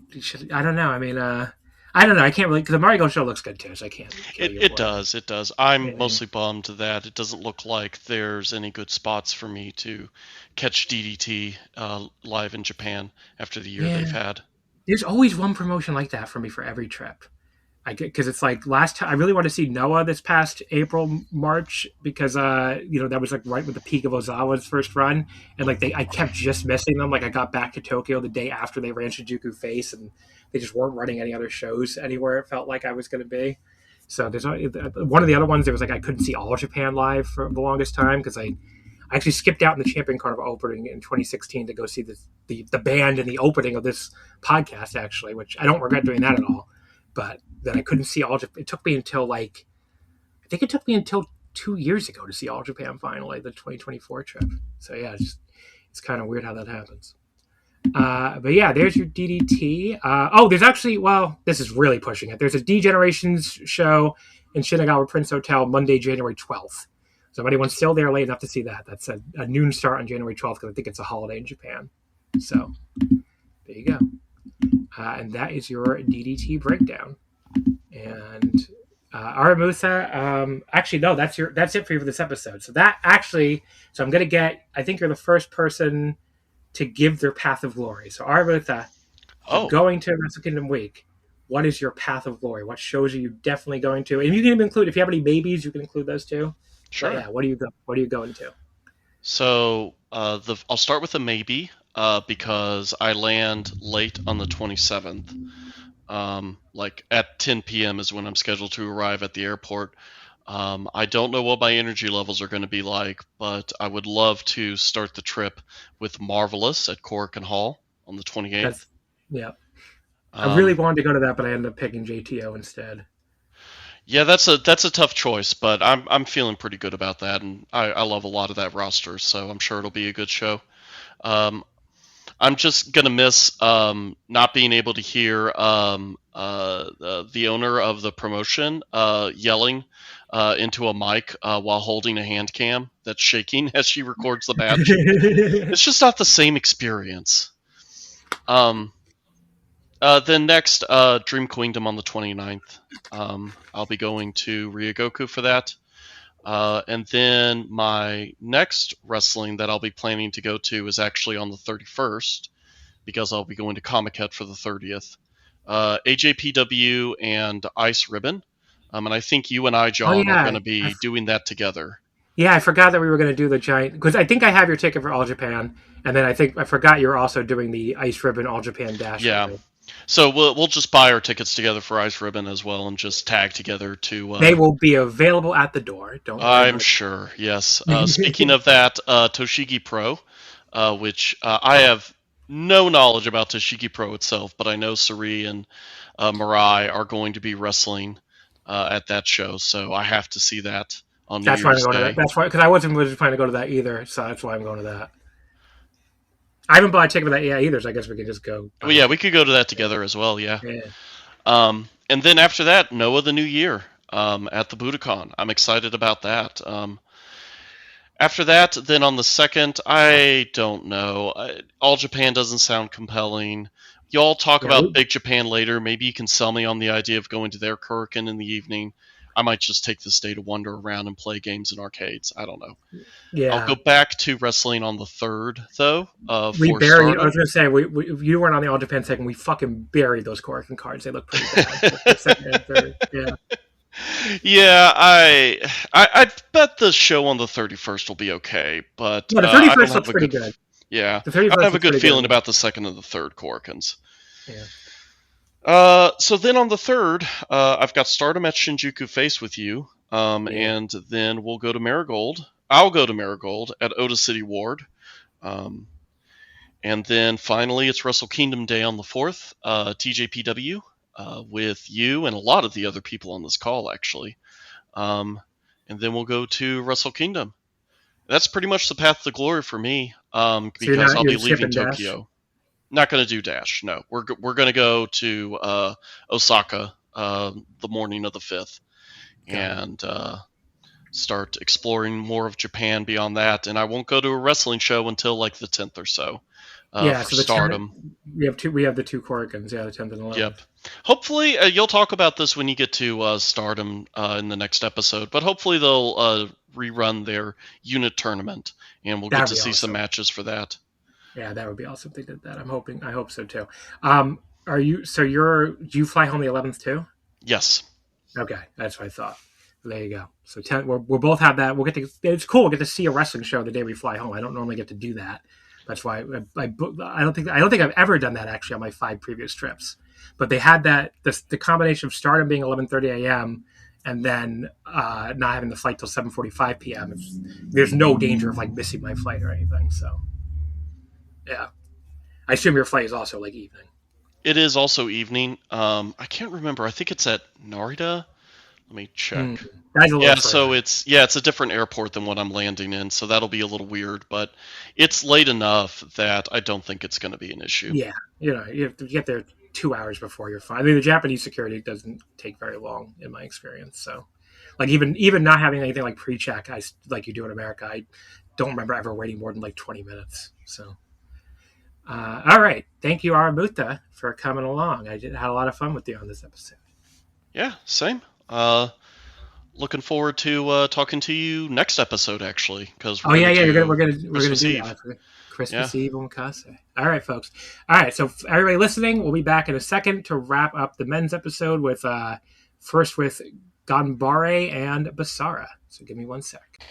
All right, folks, we're back here for more of the men's wrestling. So we have some smaller promotions left here, starting with BASAR. I still have Jamie on the line here for BASAR. So, Jamie, you were just telling me off the air that you only really see what they air on Universe, so which I gather is not a lot. So this is one of the promotions we're going to talk about that I do not watch at all, these last 4 promotions. So I'm relying on my guests here. But, Jamie, what if you were able to give them a letter grade, I guess, based on what you've seen, what would you give BASAR's 2025? Like whatever default average letter would be, so would that be a C plus, but maybe C plus because there are things I like from it. But even though I do try my best to follow this promotion on my blog, really it's just in the last year that they've had shows put on Wrestle Universe again, and I've been able to watch them through that subscription. Previously, I think they were pay-per-view only, and I had no idea how to sort that out. Like they are a nice group to follow, like small group, only around a dozen wrestlers. It's the same people you see show in, show out, so they kind of have to come up with creative ways to try and keep things interesting. But with that said, you're just still seeing the same stuff over and over, so there's not really much I can kind of recommend. Maybe the one thing, if you haven't seen BASAR before, is to watch a Daiichi Kazato match, because the man is an absolute nutjob. His wrestling style is to basically use the wrestling ring around him as an obstacle course. That's how I can best describe it. That is interesting. So a lot of like trapezing on the ropes. There are times when he has rubber straps attached to himself, so he tries to propel himself even further for dives. So stuff like that. Yeah, that sounds really interesting. So we don't know the backstory, by the way. BASAR is one of these promotions, just like Ganbare, who we're going to talk about in a sec, that started as a DDT sub-brand and eventually went independent. Unlike Ganbare, BASAR has kind of really went independent. They were off a Universe for a while, like you just said, but now this year they went back on Wrestle Universe. It sounded like they were having a lot of problems. It's like with very low attendances, and maybe they thought being back on Universe would help. Yes, so the company is owned by Asami Kodaka, but earlier this year there was a change in management. He is still in charge, but is basically president in name only. It is now Ryota Nakatsu, Takumi Sugimoto, and I think Takato Nakano, who have involvement in running the day-to-day business. And the big problem was attendance numbers. Like, not a lot of people go to these shows. They do get to lunch and keep a first ring on a monthly basis. And I think one of their promotional tactics is to do all-you-can-drink shows. So, like, you show up, they give you a beer, you drink it, you hand them back the can, they give you another beer, and it just goes on for the rest of the night while you're watching wrestling. Yeah, it's not a bad tactic, but I mean, Japan, it's not a very expensive place to drink in, though. So, that would be a huge draw in New York, let me tell you, an all-you-can-drink wrestling show, given the fucking beer prices here. So there's 2 BASAR shows that you can go to during this trip. Someone was going on the trip, I mean. So first of all, there's December 27th at something called the Takashima Daria Community Center in Tokyo. No idea what that is. No idea where it is. I'm actually going to try to look right now because I'm kind of curious. But yeah, this is it's like, is this out in the suburbs somewhere? Is that where this is? Takashima Daria. Yeah, it's in Itabashi City. So, oh no, it's not really that far out in the suburbs. It's like it's sort of up by not that far from Ikebukuro. So it's like just, yeah, I guess you would call the suburbs, but it's not like one of these really far-flung Tokyo suburbs. Like the one that JTO is running is pretty fucking far, I think. And that one I have to go pretty far from. Oh, it's pretty close to the biggest Don Quixote in Tokyo in Narimasu. Oh. Which, there you go. That could be a draw for somebody. I saw a YouTube video of that once. It is a gigantic Don Quixote. It's like a Japanese, like I guess a drugstore kind of. But yeah. It's, those kind of venues, Ganbare run them as well. That's usually where they do their B shows, which are nice watches, but again, you're not really getting anything new from them.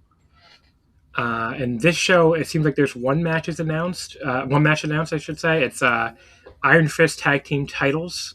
So hopefully this auto translate is correct. It says Kengo Mashimo and Ayumu Honda. Is that? Yeah, so the 2 wrestlers from 2AW, they are part of a unit called, I think it's MJ2, which I don't know what that translates to or stands for. Like, I'm familiar with Kengo Mashimo. Like, he was like the big guy from K-Dojo from years ago, and really he was in Champion Carnival this year. He was again one of the only highlights of that tournament. And they're defending against Takumi Tsukamoto and Daiki Shimamura. Those are, I assume, are BASAR guys. Yeah, they are. Tsukamoto is one of the deathmatch wrestlers you usually see in Big Japan, but he joined BASAR when that company was launched. Daiki Shimamura, I remember he was a DNA wrestler. If you remember, that was DDT's development program before D-Generations. He made the jump to this company when they went independent. He's decent, but there was something weird that happened with him a few years ago where he had to take a break from wrestling for 1 year over some kind of crime that happened that he was involved with. And like I haven't been able to find out what it was that happened, but he had to disappear from the public eye for a year before coming back. But it seems like there's been no problems with him since then. Everyone seems to be fine with him back. I just hope it wasn't anything scummy that went on with him, but I don't know, who knows? Like, same industry where Joji Otani is back, so I kind of worry about who to associate with. The next day, December 28th, this is one of the all-you-can-drink Shinkiba shows you were just talking about. It's on Sunday the 28th at 6:30. We have one match announced. It is for the Union Max title, their world title. Ryota Nakatsu defends against Shuji Ishikawa. So... Yeah, well, the story with BASAR is it was originally Union Pro Wrestling, which was the indie that Shuji Ishikawa grew up in, and their main championship was called the Union Max title. So when that company shut down, BASAR was purposely made to replace it, and rather than create a new championship, Sami Kodaka just eventually decided to just bring the old championship back. And I think the interesting thing here is I don't think Shuji actually won that championship, despite being Union Pro's ace for most of its existence. So it could be a chance for him to kind of close that loop in his career. Yeah, that is cool. Now, are you planning to go to either of these shows? I am hopefully going to get to the 28th of December one, because that's the day I land, and hopefully a few hours between landing, getting to the hotel, and making my way to Shinkiba, because that is the one venue I haven't been to yet in Japan. Oh, really? Wow. So I've been there. It's been a long time for me. I think I haven't been since 2019. It's an interesting venue. It's kind of in the middle of nowhere. It's like, it's not super, super far. It's a little far. It's like closest to, well, actually, if you're landing at Haneda, it's pretty close to Haneda. Because it's like towards the south of the city, by where like Odaiba is. It's like over there. So it's okay, yes. I'm quite a distance from there, but no, I've been to Odaiba before, so... Yeah, Shouldn't be it's not that far difficult. from Odaiba. It's only a few stops, but yeah. And it's it's like this warehouse in the middle of nowhere, basically. Like it's kind of like you're walking by the train tracks and you get there. It's very, very remote, basically for Tokyo, especially. It's like on the waterfront area. But yeah, so this is the show I'm thinking of going to. It's like I'm 50-50 on it. I'm not going to buy a ticket ahead of time. It'll be like, depending on how I feel after JTO, who I'm going to earlier in the day, I might go to this. This is like one of my maybes. So we'll see. Maybe we can hook up before the show if we both make it. But Yep, that's cool. Since this is your last segment, why don't you give me your whole path of glory, Jamie? What shows are you going to? Besides this one that I guess will be your first if you make it. Okay, well, I have a backup plan because I am staying in Shinjuku. I am not that far away from Shinjuku Face. I know that Uptown are holding a show the same day, so if I can't make it to BASAR, I might go to Uptown. I haven't followed that company at all. I know that is Kuroshio's thing he does with Seiko Takabana and the Joshi wrestler from Osaka, whose name I forget. So I might go to see that. On the 29th, I'll be going to Stardom at Sumo Hall. Like, absolutely thrilled to see that. On the 30th, I'll be going to Oz Academy at Korakuens Hall because early morning show, I can get that out of the way, have the rest of the day to myself, and that is such a different wrestling promotion to anything else that is in the scene over there. Yeah, it's such a cool. We're going to talk about that on the Joshi episode. It's such a cool promotion. Yep, cool. Then 31st, I'll be going to All Japan at the Yoyogi gym. I originally thought about going all the way to Saitama for the Rising MMA show, but I just felt that the transport would be too much of a difficult path to take on New Year's Eve, so I decided to go to All Japan instead. New Year's Day, I'm going to Noah at Budokan Hall. I understand it is Noah and Budokan in name only, but I still want to tick that off my bucket list, so can't wait to go see that. On the 2nd, I'm going to Chocopo and Ichigai. Was it Ichigai or Chocolate Square? Yeah, you're going to that too, huh? That's I can't wait to go to that. I've seen them, but I've never seen them in Ichigai. So the dentist office, as people call it. Oh yeah, I think that's going to be maybe the most unique show you'll see on that trip. And then on the 3rd January, going to DDT at Korakuens Hall. I'll be sitting there with you, so looking forward to that. On the 4th, Tokyo Joshi Pro at Korakuens and Wrestle Kingdom as well. That'll be the day might feel like an eternity, but I think I'm going to look forward to every single second of it. And then I am finishing up on the 5th with New Japan at Old Award for New Year's Dash. I'm taking a gamble and hoping it'll be a good show. Yeah, it sounds like there are going to be more bigger matches than there usually is so far. That's what it feels like to me, anyway. Even though that's not official yet, but it seems like that's the direction they're moving.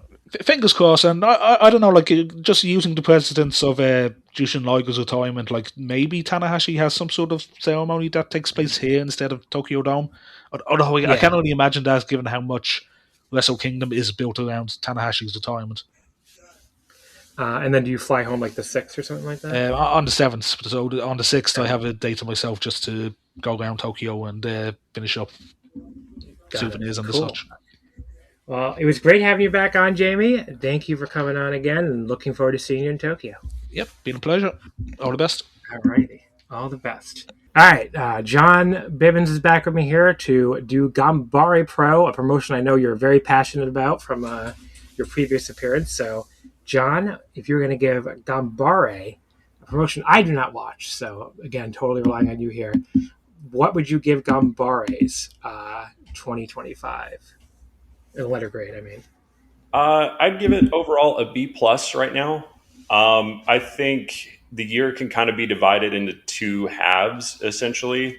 The first half of the year, I wasn't following super closely, but I've kind of locked back in around August time because they started doing sort of a cross-promotional war with Freedoms, which I thought was interesting. So there's been a lot of new faces coming in, and it just feels like a lot of stuff's happening right now. If you're unfamiliar, Masaki Mochizuki is actually the Spirit of Ganbare world champion, and he's had what's been like a really fun run to watch everything play out. So that's it's really elevated everything since the late summertime. Yeah, I mean, seeing Mochizuki as their champion is, that just sounds cool on paper. So I'm definitely So I mean, the one show we're going to talk about, the show that they have is December 27th at Korakuen Hall, the Before Sunrise 2025. Now, do they run Korakuen more than once a year? Is it like 2 or 3 times a year or something? I don't remember them running Korakuen super regularly. They do Yeah. Shinjuku phase and then some prefectural like gymnasium that's like a really small, like it looks kind of like a government building type thing. Yeah, so at most they run it maybe twice a year, probably maybe even only once a year. So it's Yeah. definitely this is like their biggest show of the year, though, probably. Yeah, definitely.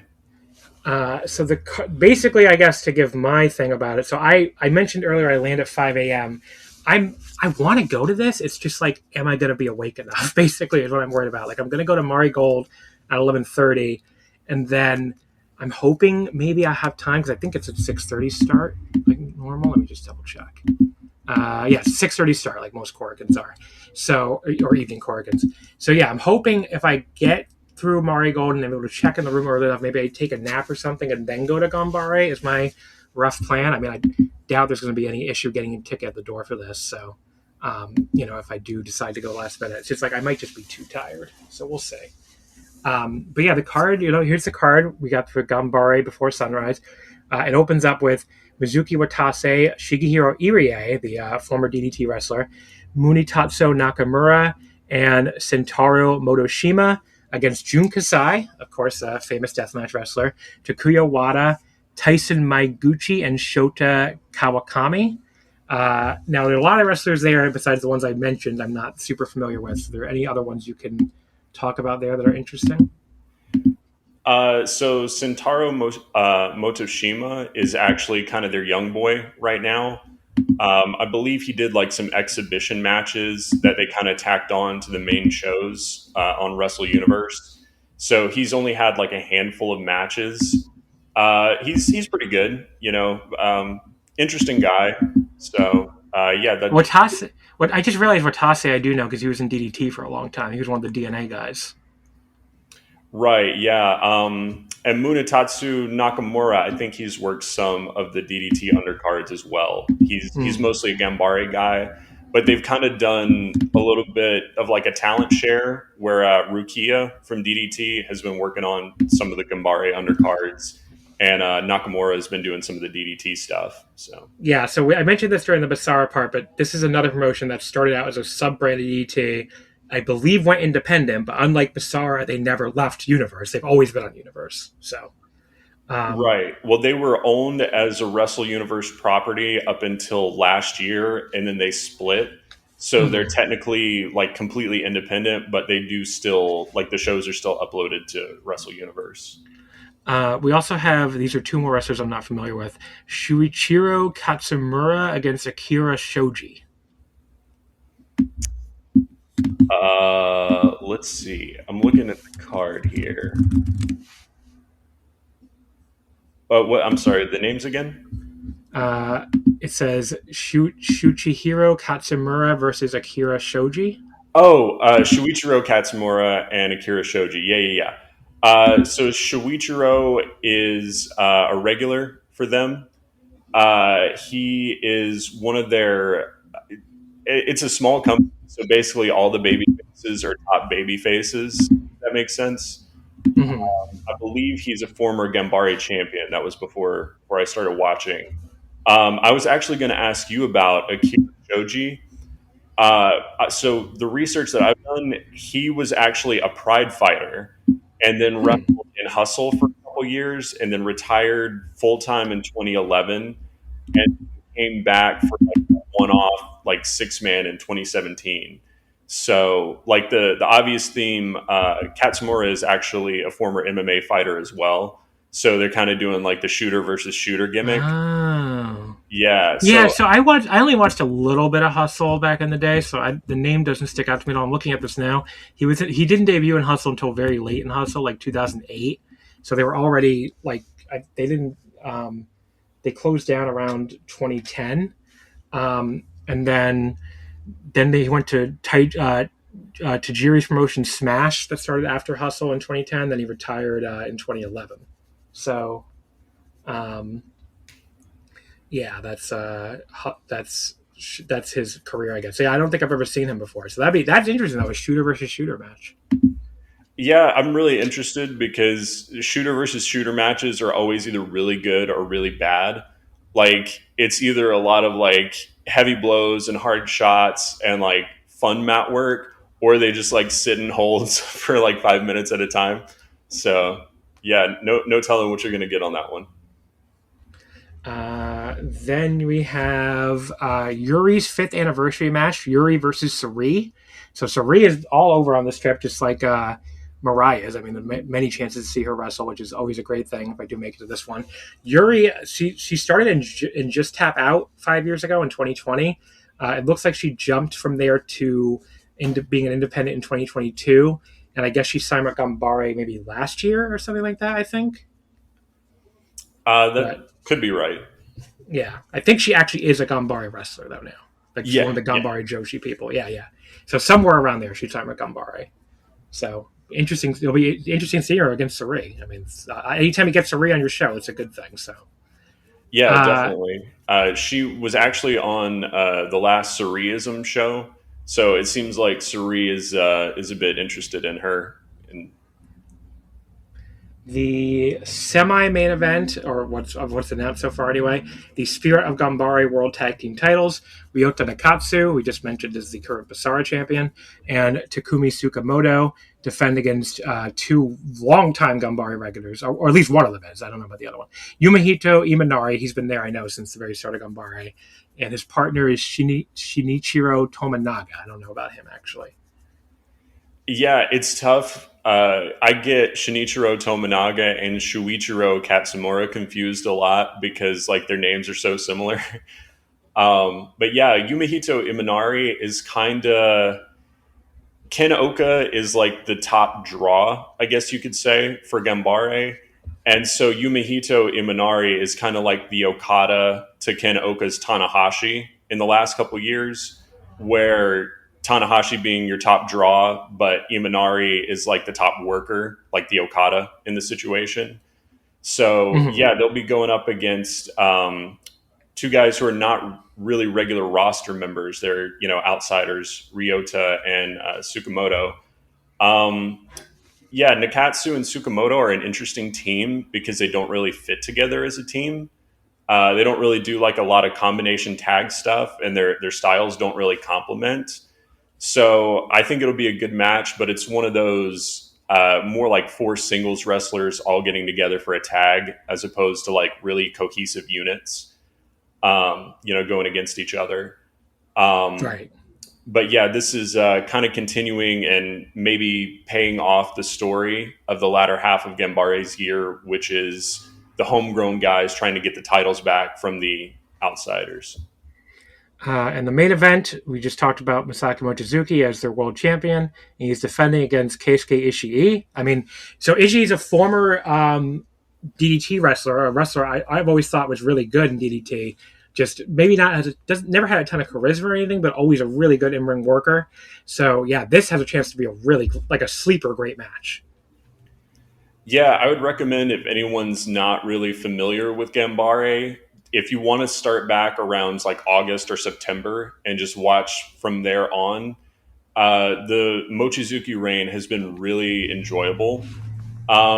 I guess a little disappointing because you'd kind of hope that he would be more of a draw than what he's been, as he hasn't really been a substantial like change in business for them.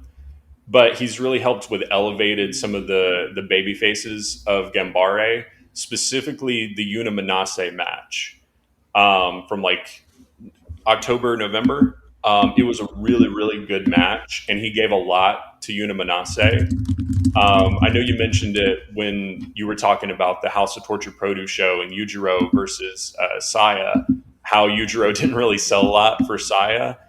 Mochizuki sold his ass off for Yuna Manase. He really went out of his way to try and make her look like a star in that. So yeah, his reign has pretty much just been making other people look good and just sort of hitting a kick out of nowhere just to get the pin at the end. So yeah, it's interesting because Ishii is not necessarily a top babyface.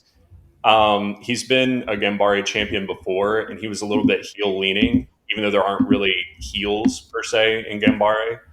So yeah, he just works sort of a violent style. He's probably the most work rate type guy that you would get. So character wise, it's an interesting mashup to see a guy that's a little bit on the heelish side of things, kind of playing the dark hero role, trying to take the title back from Mochizuki. But yeah, if you're trying to book like a work rate match, Ishii's the guy that you would put in that position for Gambare. There you go. And there's your Gambari card. So yeah, I hope I can make it to it because it sounds pretty cool. I mean, this card does sound pretty cool. So yeah, I'm definitely gonna try to make it to it as long as I'm not too exhausted. Yeah, they're always easy watches. I mean, most of the shows are less than 2.5 hours. So yeah. Yeah. There you go. There's your Gambare.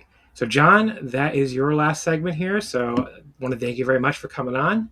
I really appreciated it, and especially covering Gambare, which is not an easy promotion to find someone to cover. So I really appreciate that.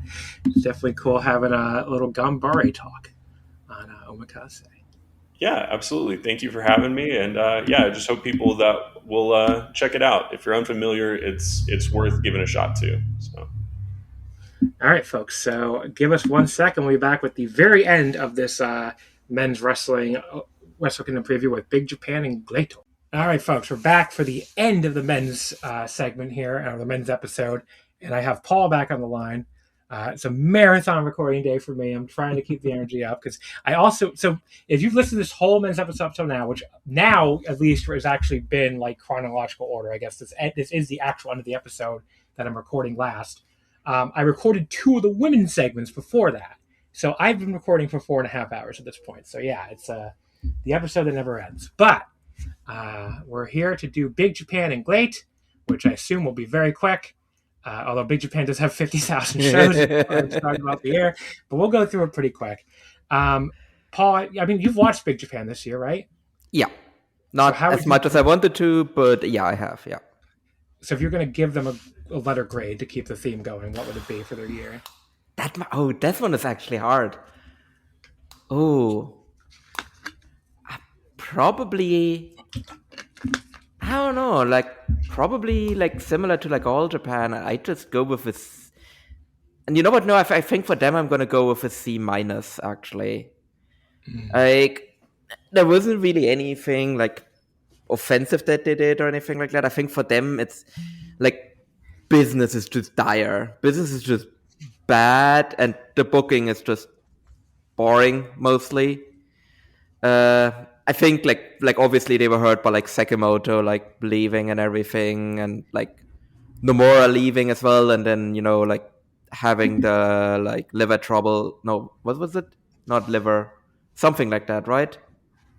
But him basically possibly being retired now, so not even showing up as a freelancer, has obviously really hurt them. So. Yeah, I would just say just kind of a middling year, a lot of stuff affecting them that's out of control, and just the business being just really, really dire with them. But just they run so if you watched any of the Korakuens, it's not good. It's bad attendance wise. So Big Japan, they start December 28th with the Shirugi Town Sadamitsu tournament. This is all the way out in Tokushima Prefecture, so we can safely skip it. But hey, if you're in Japan December 28th and you want to go way out of your way to see Big Japan, go ahead. There's going to be a great. There's going to be the what's his name again? The owner, the great. Kojika. Yeah, Kojika. Yeah, great Kojika talk battle on it. So that might be your own. You know what? Actually, that might be your very last chance to see him. He's not doing great. Tuesday, December 30th at 6:30 p.m. They're running a Korakuen Hall show. The main event is Ryuji Ito and Kankuro Hoshino defending against Toru Sugiura and Kazumi Kikuta for the BGW tag titles. It's a fluorescent light tube death match. I mean, that one should be decent, at least. And I'm going to auto translate, so if any of these names are wrong, just let me know. BJW Junior Heavyweight Title, 15-minute time limit max Rumble. How do you do a 15-minute Rumble? It's been so basically you remember the whole like fucking weird thing WWE used to do like a while ago that was so stupid even they thought it was a bad concept and they stopped doing it, which was like the thing where like if you pin the champion during the match you become like the interim champion, and then whoever is like the champion at the end becomes like the actual champion. Yeah, Where they had the whole stupid. thing where like Brian Kendrick was like interim world champion or something because he like got a pin on somebody in one of those matches. Yeah, that's pretty stupid. Yeah. Okay, so it's Takasuke Sato, is that correct? Tsukutaka Sato. He's defending against Takato Nakano, Tatsuhiko Yoshino, Kaiji Tomato, Morihiro Yuki, and Joji Otani. Yep. The less said about that, the better. Yep. Daichi Hashimoto versus Jacob Crane in a no rope match. I mean, that one actually I think has like the chance to be like the best match on the show, even with like the weird like no ropes gimmick. Minoru Fujita against Takamasa Seki. I think that's a mistranslation, but I don't remember what his actual name was. A hardcore tag match: Abdullah Kobayashi and Takumi Sakurai against Hideyoshi Kamitani and Masaya Takahashi. Mm-hmm. And then Yasufumi Nakanoe, Ryoto Hama, and Shoto Takanishi against Fuminori Abe, Yuya Aoki, and Kazumasa Yoshida. Yeah, I mean that one. That's the opener, but that should be good as well. Yeah. Yasufumi. I don't know if that has happened yet, but like Nakanoe might be like the champion by the time this happens. But then he's in the opener. It's weird. And let me just ask you now. You plan to go to any of these Big Japan shows? So this one I originally was considering like going to a lot. Like, but this is the one that overlaps with Great, and then at the end of the day, I was like, you know what, I'm gonna do Great instead. And now that like it has like Joji Otani in a title match, I'm happy that I'm actually going to Great instead. Yeah, because I don't think any of these are shows I can go to. I'm pretty sure. I mean, maybe the New Year's Eve one. I guess I could technically go to, but I don't think so. Oh no, it starts at 5:15. I can't go. Yeah, so it probably All Japan isn't done by that point, unfortunately. Because that one I actually think looks pretty good. So yeah, December 31st, King of Deathmatch World GP2 Light Tube Crusaders.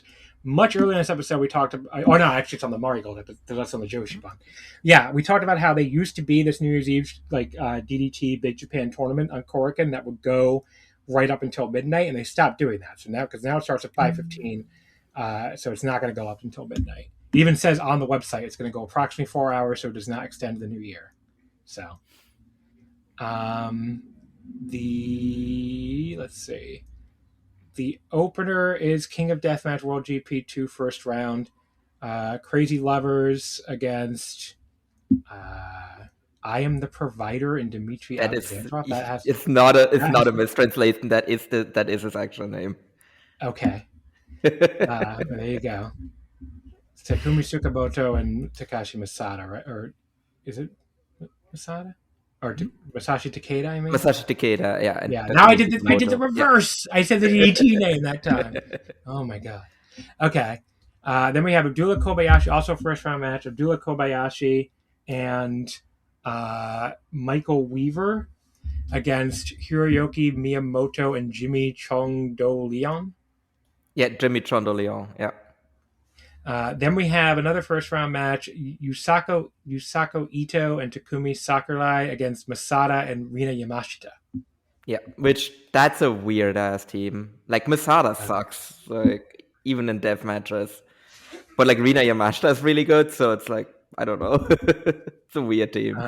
Then the next first round match were Yuji Ito and that's not Ryuji. It's Karu Ito and Yuki Miyazaki against Beastman and Mickey Knuckles. I didn't even know Mickey Knuckles was still around. Yeah, same. I thought he was retired. Another great Joji Otani appearance, teaming with Jacob Crane against. This is not a tournament match, by the way, against Fuminori Abe and Takamasa Seki, which is you said is a mistranslation thing. I think I am actually not. Yeah. An 8-man tag: Yasufumi Nakanoe, Daichi Hashimoto, Yuya Aoki, and Kasamasa Yoshida against Kankaro Hoshido, Masaya Takahashi, Kazumi Kikuta, and Shota Takanishi. King of Death. Then the one thing I will say though about the tournament, like I like the matchup, like the layout of the tournament, but it's weird that so many of their own guys are just like shuffled off into this like 8-man tag, and then it's like mostly outsiders working the tournament. Then you have the 2 semifinals. So the first match winners against the third match winners, second match winners against fourth match winners. Then the semi-main event is a fluorescent light and weapons. I guess fans bring the weapons death match. Jun Kasai versus Hideyoshi Kamitani. That sounds pretty cool, actually. Which I'm like, is it worth it to show up to the show late and buy a ticket just for this match? Yeah, because this is going to be sick. Like, yeah. The main event is the finals of the tournament, of course. So the two teams in the finals. So there you go. That card, I would go to this one too. I think if it wasn't running against Japan. Sucks. For sure. Yeah, no, like I would 110% go to this. Like I said, I am still thinking about being like, should I just show up like halfway through the show and just like be, because Jun Kasai and Kamitani, like that obviously goes like last, not last, but like it goes like at the end of the show. So like I should definitely be able to make that. I should definitely be able to make that in time to watch that. I feel like it'd be psychotic of me to do that, to do 3 shows in one day, even a half show, and do an ice ribbon. And then also go to the party after that. And they go, oh, that's true. I forgot about which we just got tickets to. I just sent you the money for that too. Yeah. So we have tickets. So that'd be one fucking holiday. Maybe I'll just stick with you and just go to that and then go right from there to the party. Well, that'd be fucking crazy of us, but why not? I think we can. I think we can decide after All Japan is done. Yeah. They're also running Korakuen Hall again on January 2nd at 6:30. There's nothing announced for the show according to the website. So that one again, I might go to though, because now, as we have talked about already, now the timeline actually makes sense. I'm not a huge fan of like what All Japan has announced for January 2nd, and I might not be able to get tickets for the Noah show because that one might actually sell out. So I might actually end up going to this one. Yeah, so there you go. I'm going to Choco Pro, so I can't go to that. I think Choco Pro's at 4. Yeah. January 4th, if anyone wants to go to Shinkiba First Ring before the Tokyo Dome, 11:30 a.m., Deathmatch Believer. Are you going to anything before Wrestle Kingdom? I can't remember. Are you going to Tokyo? No, I haven't actually signed up for anything yet. Like that's why this is another one where I'm actually thinking, should I actually go to this one? But I'm like, that's a pain in the ass to come back all the way to Shinkiba to like the Dome. There's also exactly. I might actually do that instead. Yeah, because that's a lot easier to get to from Shinjuku to Oz Academy to the Tokyo Dome. Obviously, the easiest is Korakuen because you walk a block basically, and you're there. Walk up the stairs. Why are there matches for this? Jesus Christ! I'm not reading these matches. I don't give a shit. I've read enough matches. I've read enough matches for one day, so I'm good. The double main event is Takeda against Jimmy Chung Dailon in a fluorescent light death match. And the other one is Kankuro Hoshino against Masada in another fluorescent light death match. It's his 20th anniversary match. But yeah, then there's 2 more fucking Tokyo Joshi shows. January 6th, welcome to Dainichi Ueno in Ueno Park. If you want to go fucking freeze to death outdoors at the outdoor stage, you could go see Abdullah Kobayashi, Ryuji Ito, and Kikaro Hoshino defend the Yokohama Shopping Street 6-man tag titles against the Brahman brothers and Tatsuhiko Yoshino. Is that even his name? I don't even know. titles were the bane of my existence when I was like doing Big Japan for cage match. Would just fucking defend them on random like shows that they didn't even give us the results for. So sometimes it was unclear how long the title reign actually was because it wasn't really clear what show they actually won them on. Oh, this is a double header. Oh my god, you're really good at phrase. January 6th. Oh no, never mind. They just have an for some reason, just that show has like an English version. Everything else you have to use the translator for, except for that one. What the fuck? Oh my god, what the fuck is wrong with Big Japan? That show is like after people will be going home. All the shows that are going to be when people are there, and they don't have an English version. Yep. Like, okay. No, it's the outdoors show in Ueno in January. They want to bring make maybe the whole thing is a trap for foreigners to freeze to death. It's like, okay, yeah, what a fucking thing the Big Japan wrestling schedule turned out to be. Gleito, did you watch them at all this year? Yes. Well, I did really start like once like the whole Sawama thing started. Like otherwise, I've been like following them. Like I've done a bit of a catch up on them since then as well. What's the grade? F.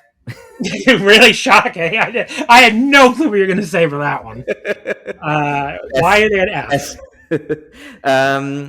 Booking is like we're talking about like all the New Japan booking being bad, but like Great's booking is just horrendous. It's just nonsensical. It's the entire promotion is just a mess, just constantly.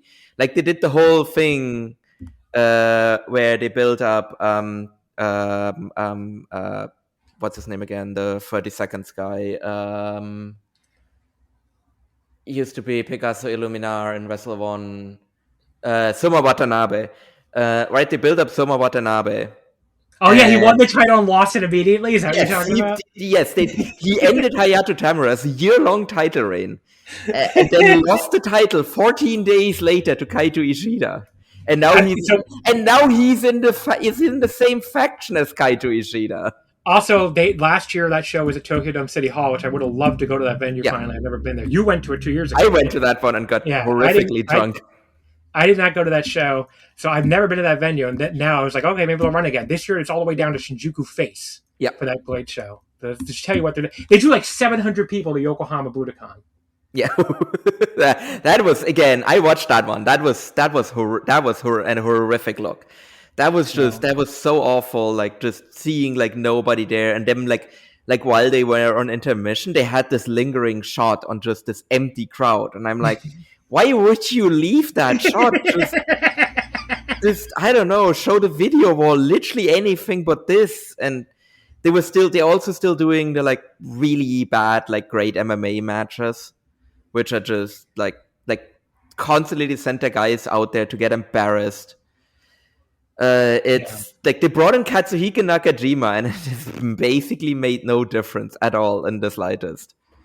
So needless to say, since we're both you're bearing this and I'm agreeing with you, we're both going to them on December 30th. You have counter seats. I have a front row seat in the middle of the first row. The very first show I bought for this trip was great. That's great. It's so fucking funny. The first show I bought because they put their tickets on sale way before anybody else for some reason, all the way back in like July or August or something. And I bought this ticket. Right, I was like, gotta lock in my great ticket. Let's go, because I've never seen them before. And I'm like, so they just announced. When I bought this ticket, I'm like, is this going to be like one of their final shows? And they just announced their YouTube is shutting down. Their YouTube Premium. Like the way that the paywall their shows are behind is shutting down at the end of this month. The day before this show, actually, I think. The 29th. So we literally may be seeing the end of Glade. I mean, they have like a show booked in January as well. Yes, so this definitely isn't the last show. Yeah, it's definitely not the last show, but we could be seeing one of the last shows. Yes, I mean that was the main reason why I pivoted from going to Big Japan to going to this instead. Yeah. And then I spent more money on the Great ticket than I did on Stardom and Sumo. Well, I really wanted a counter seat, even though it was 12,000 yen, which is fucking crazy for Great. But like, I really wanted a counter seat because I've never had that Shinjuku Face. They're always sold out, like at a fan club pre-sale or something. Whenever I'm going to Shinjuku Face show, so I want to sit because the counter seats they're like there's only 2 rows of them. There's 2 little elevated rows, so you have like you're directly like the ring is like on the same level as you. Like the other floor seats are below, so it seems like it'd be a great angle too, and like you have a counter for your drink, which is just kind of cool. So yeah, that's why I'm more excited. I'm significantly more excited for the seat than I am for the show, because here's the 2 announced matches, folks. El Lindemann versus TJP for the G-Rex Championship. Yes, I'm seeing the Asswang defend or challenge for their fucking title. Yep. And the other one is who knows if these foundations are correct. It's a Ladette UWF match. Marino Saihara and Sakura Mizushima against Yukina Uehara and Chi Aoba. I don't know if those transitions are right. I don't know if these people are. That's what it says on the graphic, right? So okay. Oh, they have the English names on the graphic too. Oh, you're right. Okay, there you go. I didn't even notice that. So yeah, I don't know who these people are. I don't know anything about them. I have no clue. But yes, all I know is I'm seeing TJP challenge for this title for some reason. Rich from the flagship got excited with us in the Discord. I'm like, Rich, do you want to buy my ticket? Do you want to fly to Japan and go? Because I don't have any interest in seeing fucking TJP challenge for this title. So I don't know. Sure I'm actually kind of into it. I think it should be a good match. But who knows how many people are going to be there too? That's the other thing. I mean, to be fair, tickets for this have actually not been selling that badly. Yeah, but I mean, it's not sold out yet, which for Shinjuku face. Yeah. And yes, they're also running January 10th in Osaka. So anyone who's in Osaka, you're in Osaka, you can go to this, I think.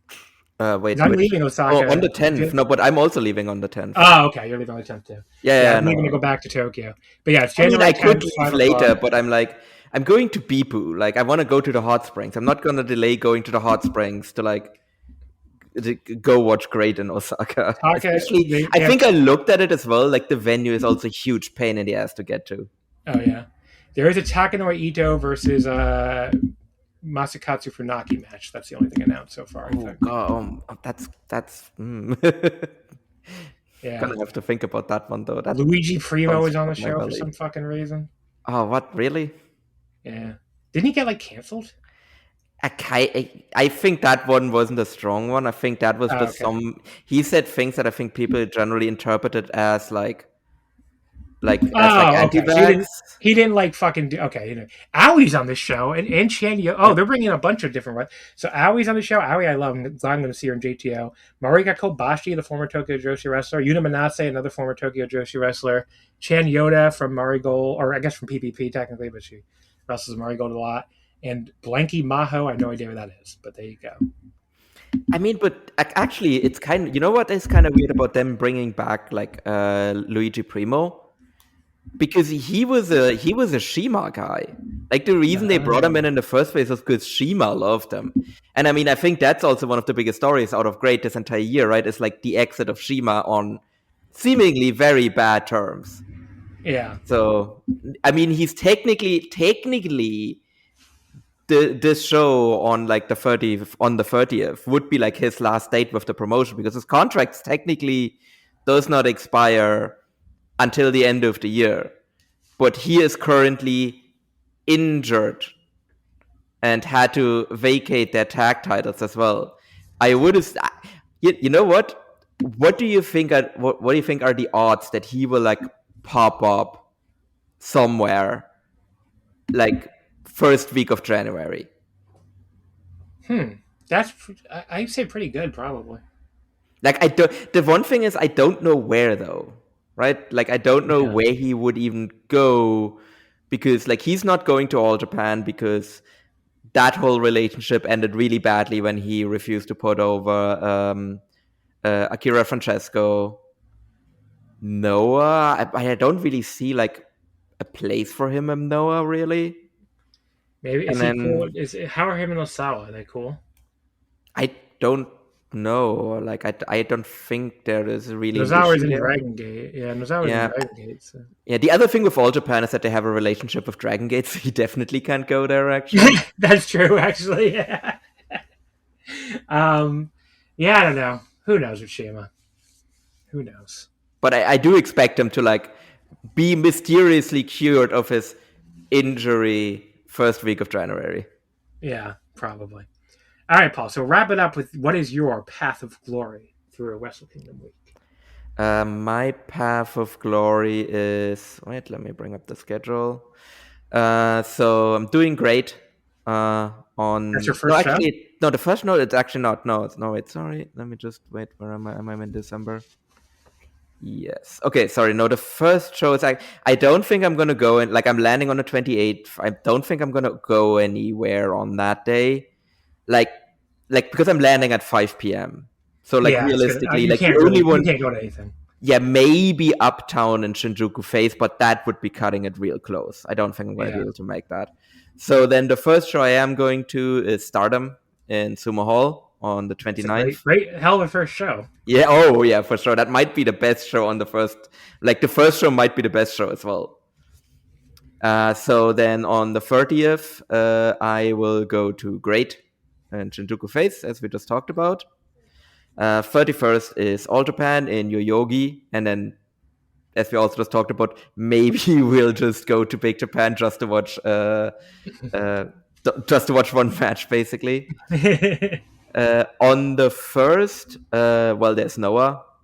I don't think I'm going to go to anything before that, really. So I'm definitely going to Budokan for Surya Mirai. So that's what. Yeah.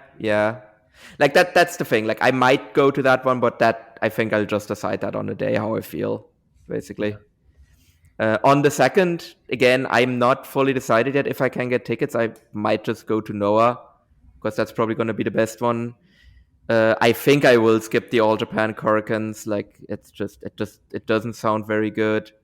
Then on the 3rd, again, I'm probably going to skip the All Japan Korakuen because again, there's also literally a creep booked in the main event of that one. So I'm probably not going to do that, but I will then go to Marigold in Ota City. So I can actually cross that venue off my list as well because I have not been there yet. So I kind of want to see if it is actually that much of a pain to go. So we'll see. Then on the 4th, obviously, it's Wrestle Kingdom with maybe a different one like Oz Academy or so, earlier in the day. And then, I'm leaving Tokyo on the 5th. We're going to Dragon Gate. I think we said on the 9th, right? Yeah, we have to because we're going to get there too late on the 8th. So we're going to go basically Nintendo Museum on the 9th to Kobe for Dragon Gate. Yeah. Then again, I'm going to Kyushu, but I will actually on the 12th. There is actually a Kyushu Pro show in Fukuoka. Awesome. So I will try and go to that one. And then basically I will be back in Tokyo on the 16th.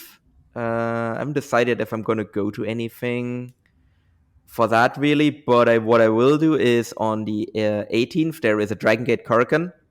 I will go to that one, and there is also a All Japan show in Shinkiba, so I can at least do one Shinkiba show. I really want to go to Shinkiba because on the last trip I didn't go there, and I went there a lot on the first trip, so I want to at least do one show there. Yeah, I haven't been to Shinkiba since that 2019 trip we both on either. So, yeah, because this last trip, March, April this year, I didn't go either. Yeah, then I am leaving Japan for a bit before coming back on the 30th, where there's a Marigold Shinjuku Face show, so I might do that one. But then on the 31st, there's Stardom and Korakuen, which, yes, that I will absolutely do because that's going to be awesome. There's also Big Japan Korakuen that same day. Maybe I'll do that one, but I'm definitely doing the Stardom one. And I think that might be it. Or is there one more that I could do? Let me just double check real quick. It really is. Oh yeah, I don't know if I can make that work timing wise. I need to double check when my flight leaves. Oh no, wait, my flight leaves on the 2nd. No, does it? So what are you going to on February 1st? Ooh, no, there's the Unagi Sayaka Korakuen Hall show on the 1st of February. What is it? Unagi Sayaka. Oh, Unagi. Yeah. Yeah. That's cool. So yeah, that's gonna be cool. There's also a New Japan Korakuen show that same day too. So there you go. Yeah, plenty of options. All right, folks. So we're finally going to wrap up this marathon episode, which again is only the first half of the Wrestle Kingdom week preview. I have more podcasting to do. I've been podcasting 5 hours today, and I got Monday night, just a quick half hour, and then Tuesday, another marathon to the Joshi episode. So, we'll be back in just a few days. This is only part 1 of 2. So this is all this. It was the men's episode, and then we'll be back for the Wrestle Kingdom Week women's episode tomorrow. We podcasted so long, my AirPods just told me they're on low battery. So, that's how long I've been doing this. Paul, anything? Go ahead, plug Emerald Float Show for the. Yes, so listen to the Emerald Flow Show. You've heard me talk about All Japan and Noah already. That's the main promotions that we talk about, but we'll also occasionally dig into Great, Big Japan, as well as 01. So give us a listen. And I'm planning to do 2 live episodes after Stardom and after Wrestle Kingdom for whoever's around. So if you're around and want to do it, welcome to come on. Yeah, so we'll see about that. The Stardom one's going to be the tough one because I have this tiny little room across the street from in a single business room. So I'm like, I don't know how many people I can fit in there for that. So that will not be an issue Wrestle Kingdom though, because that's one of my fancy hotels where I have a gigantic room for that one. So as many people as want to be on Wrestle Kingdom, trust me, you can all make it. But the Stardom one will be easier logistically because it's right across the street. But yeah. All right, folks. Thank you for listening. You can follow us on Twitter at Wrestle Omakase, Wrestling Would Not Fit. You can follow me on Blue Sky. God, I forgot the name of the site for a second. At Just One MB. And like I said, we'll be back for part 2 of our Wrestle Kingdom Week preview in 4 days from now, probably by the time you're listening to this. So until then, see you next time. Hi, I'm Andrew Rich. And if you're like me, you look at the state of modern wrestling discourse and think, wow, what a cesspool. That's why I'm here to tell you about Music of the Mat Remix. That's right, your favorite wrestling music podcast is back with a new format, where I bring on a guest and we play songs related to wrestling-themed topics. It could be a wrestling reference, a wrestling concept, a wrestling pun, things of that nature. Now you might be saying, Andrew, that is a very, very tenuous connection to pro wrestling on a wrestling podcast network. Is this just an excuse to hang out with your friends and talk about music and ignore the rest of the wrestling landscape? Yes. Yes, it is. So listen to Music of the Mat Remix on the Voices of Wrestling Podcast Network, available on Apple, Spotify, or your podcast player of choice. Hi, I'm Case Lowe, co-host of the Open the Voice Gate podcast. The one question I'm constantly asked when it comes to Dragon Gate is how do I get into the promotion? Well, stop asking and start listening to the Open the Voice Gate podcast, released every Wednesday on the Voices of Wrestling Podcasting Network. For exclusive news and show reviews, look no further than the leader in Dragon Gate coverage, Open the Voice Gate.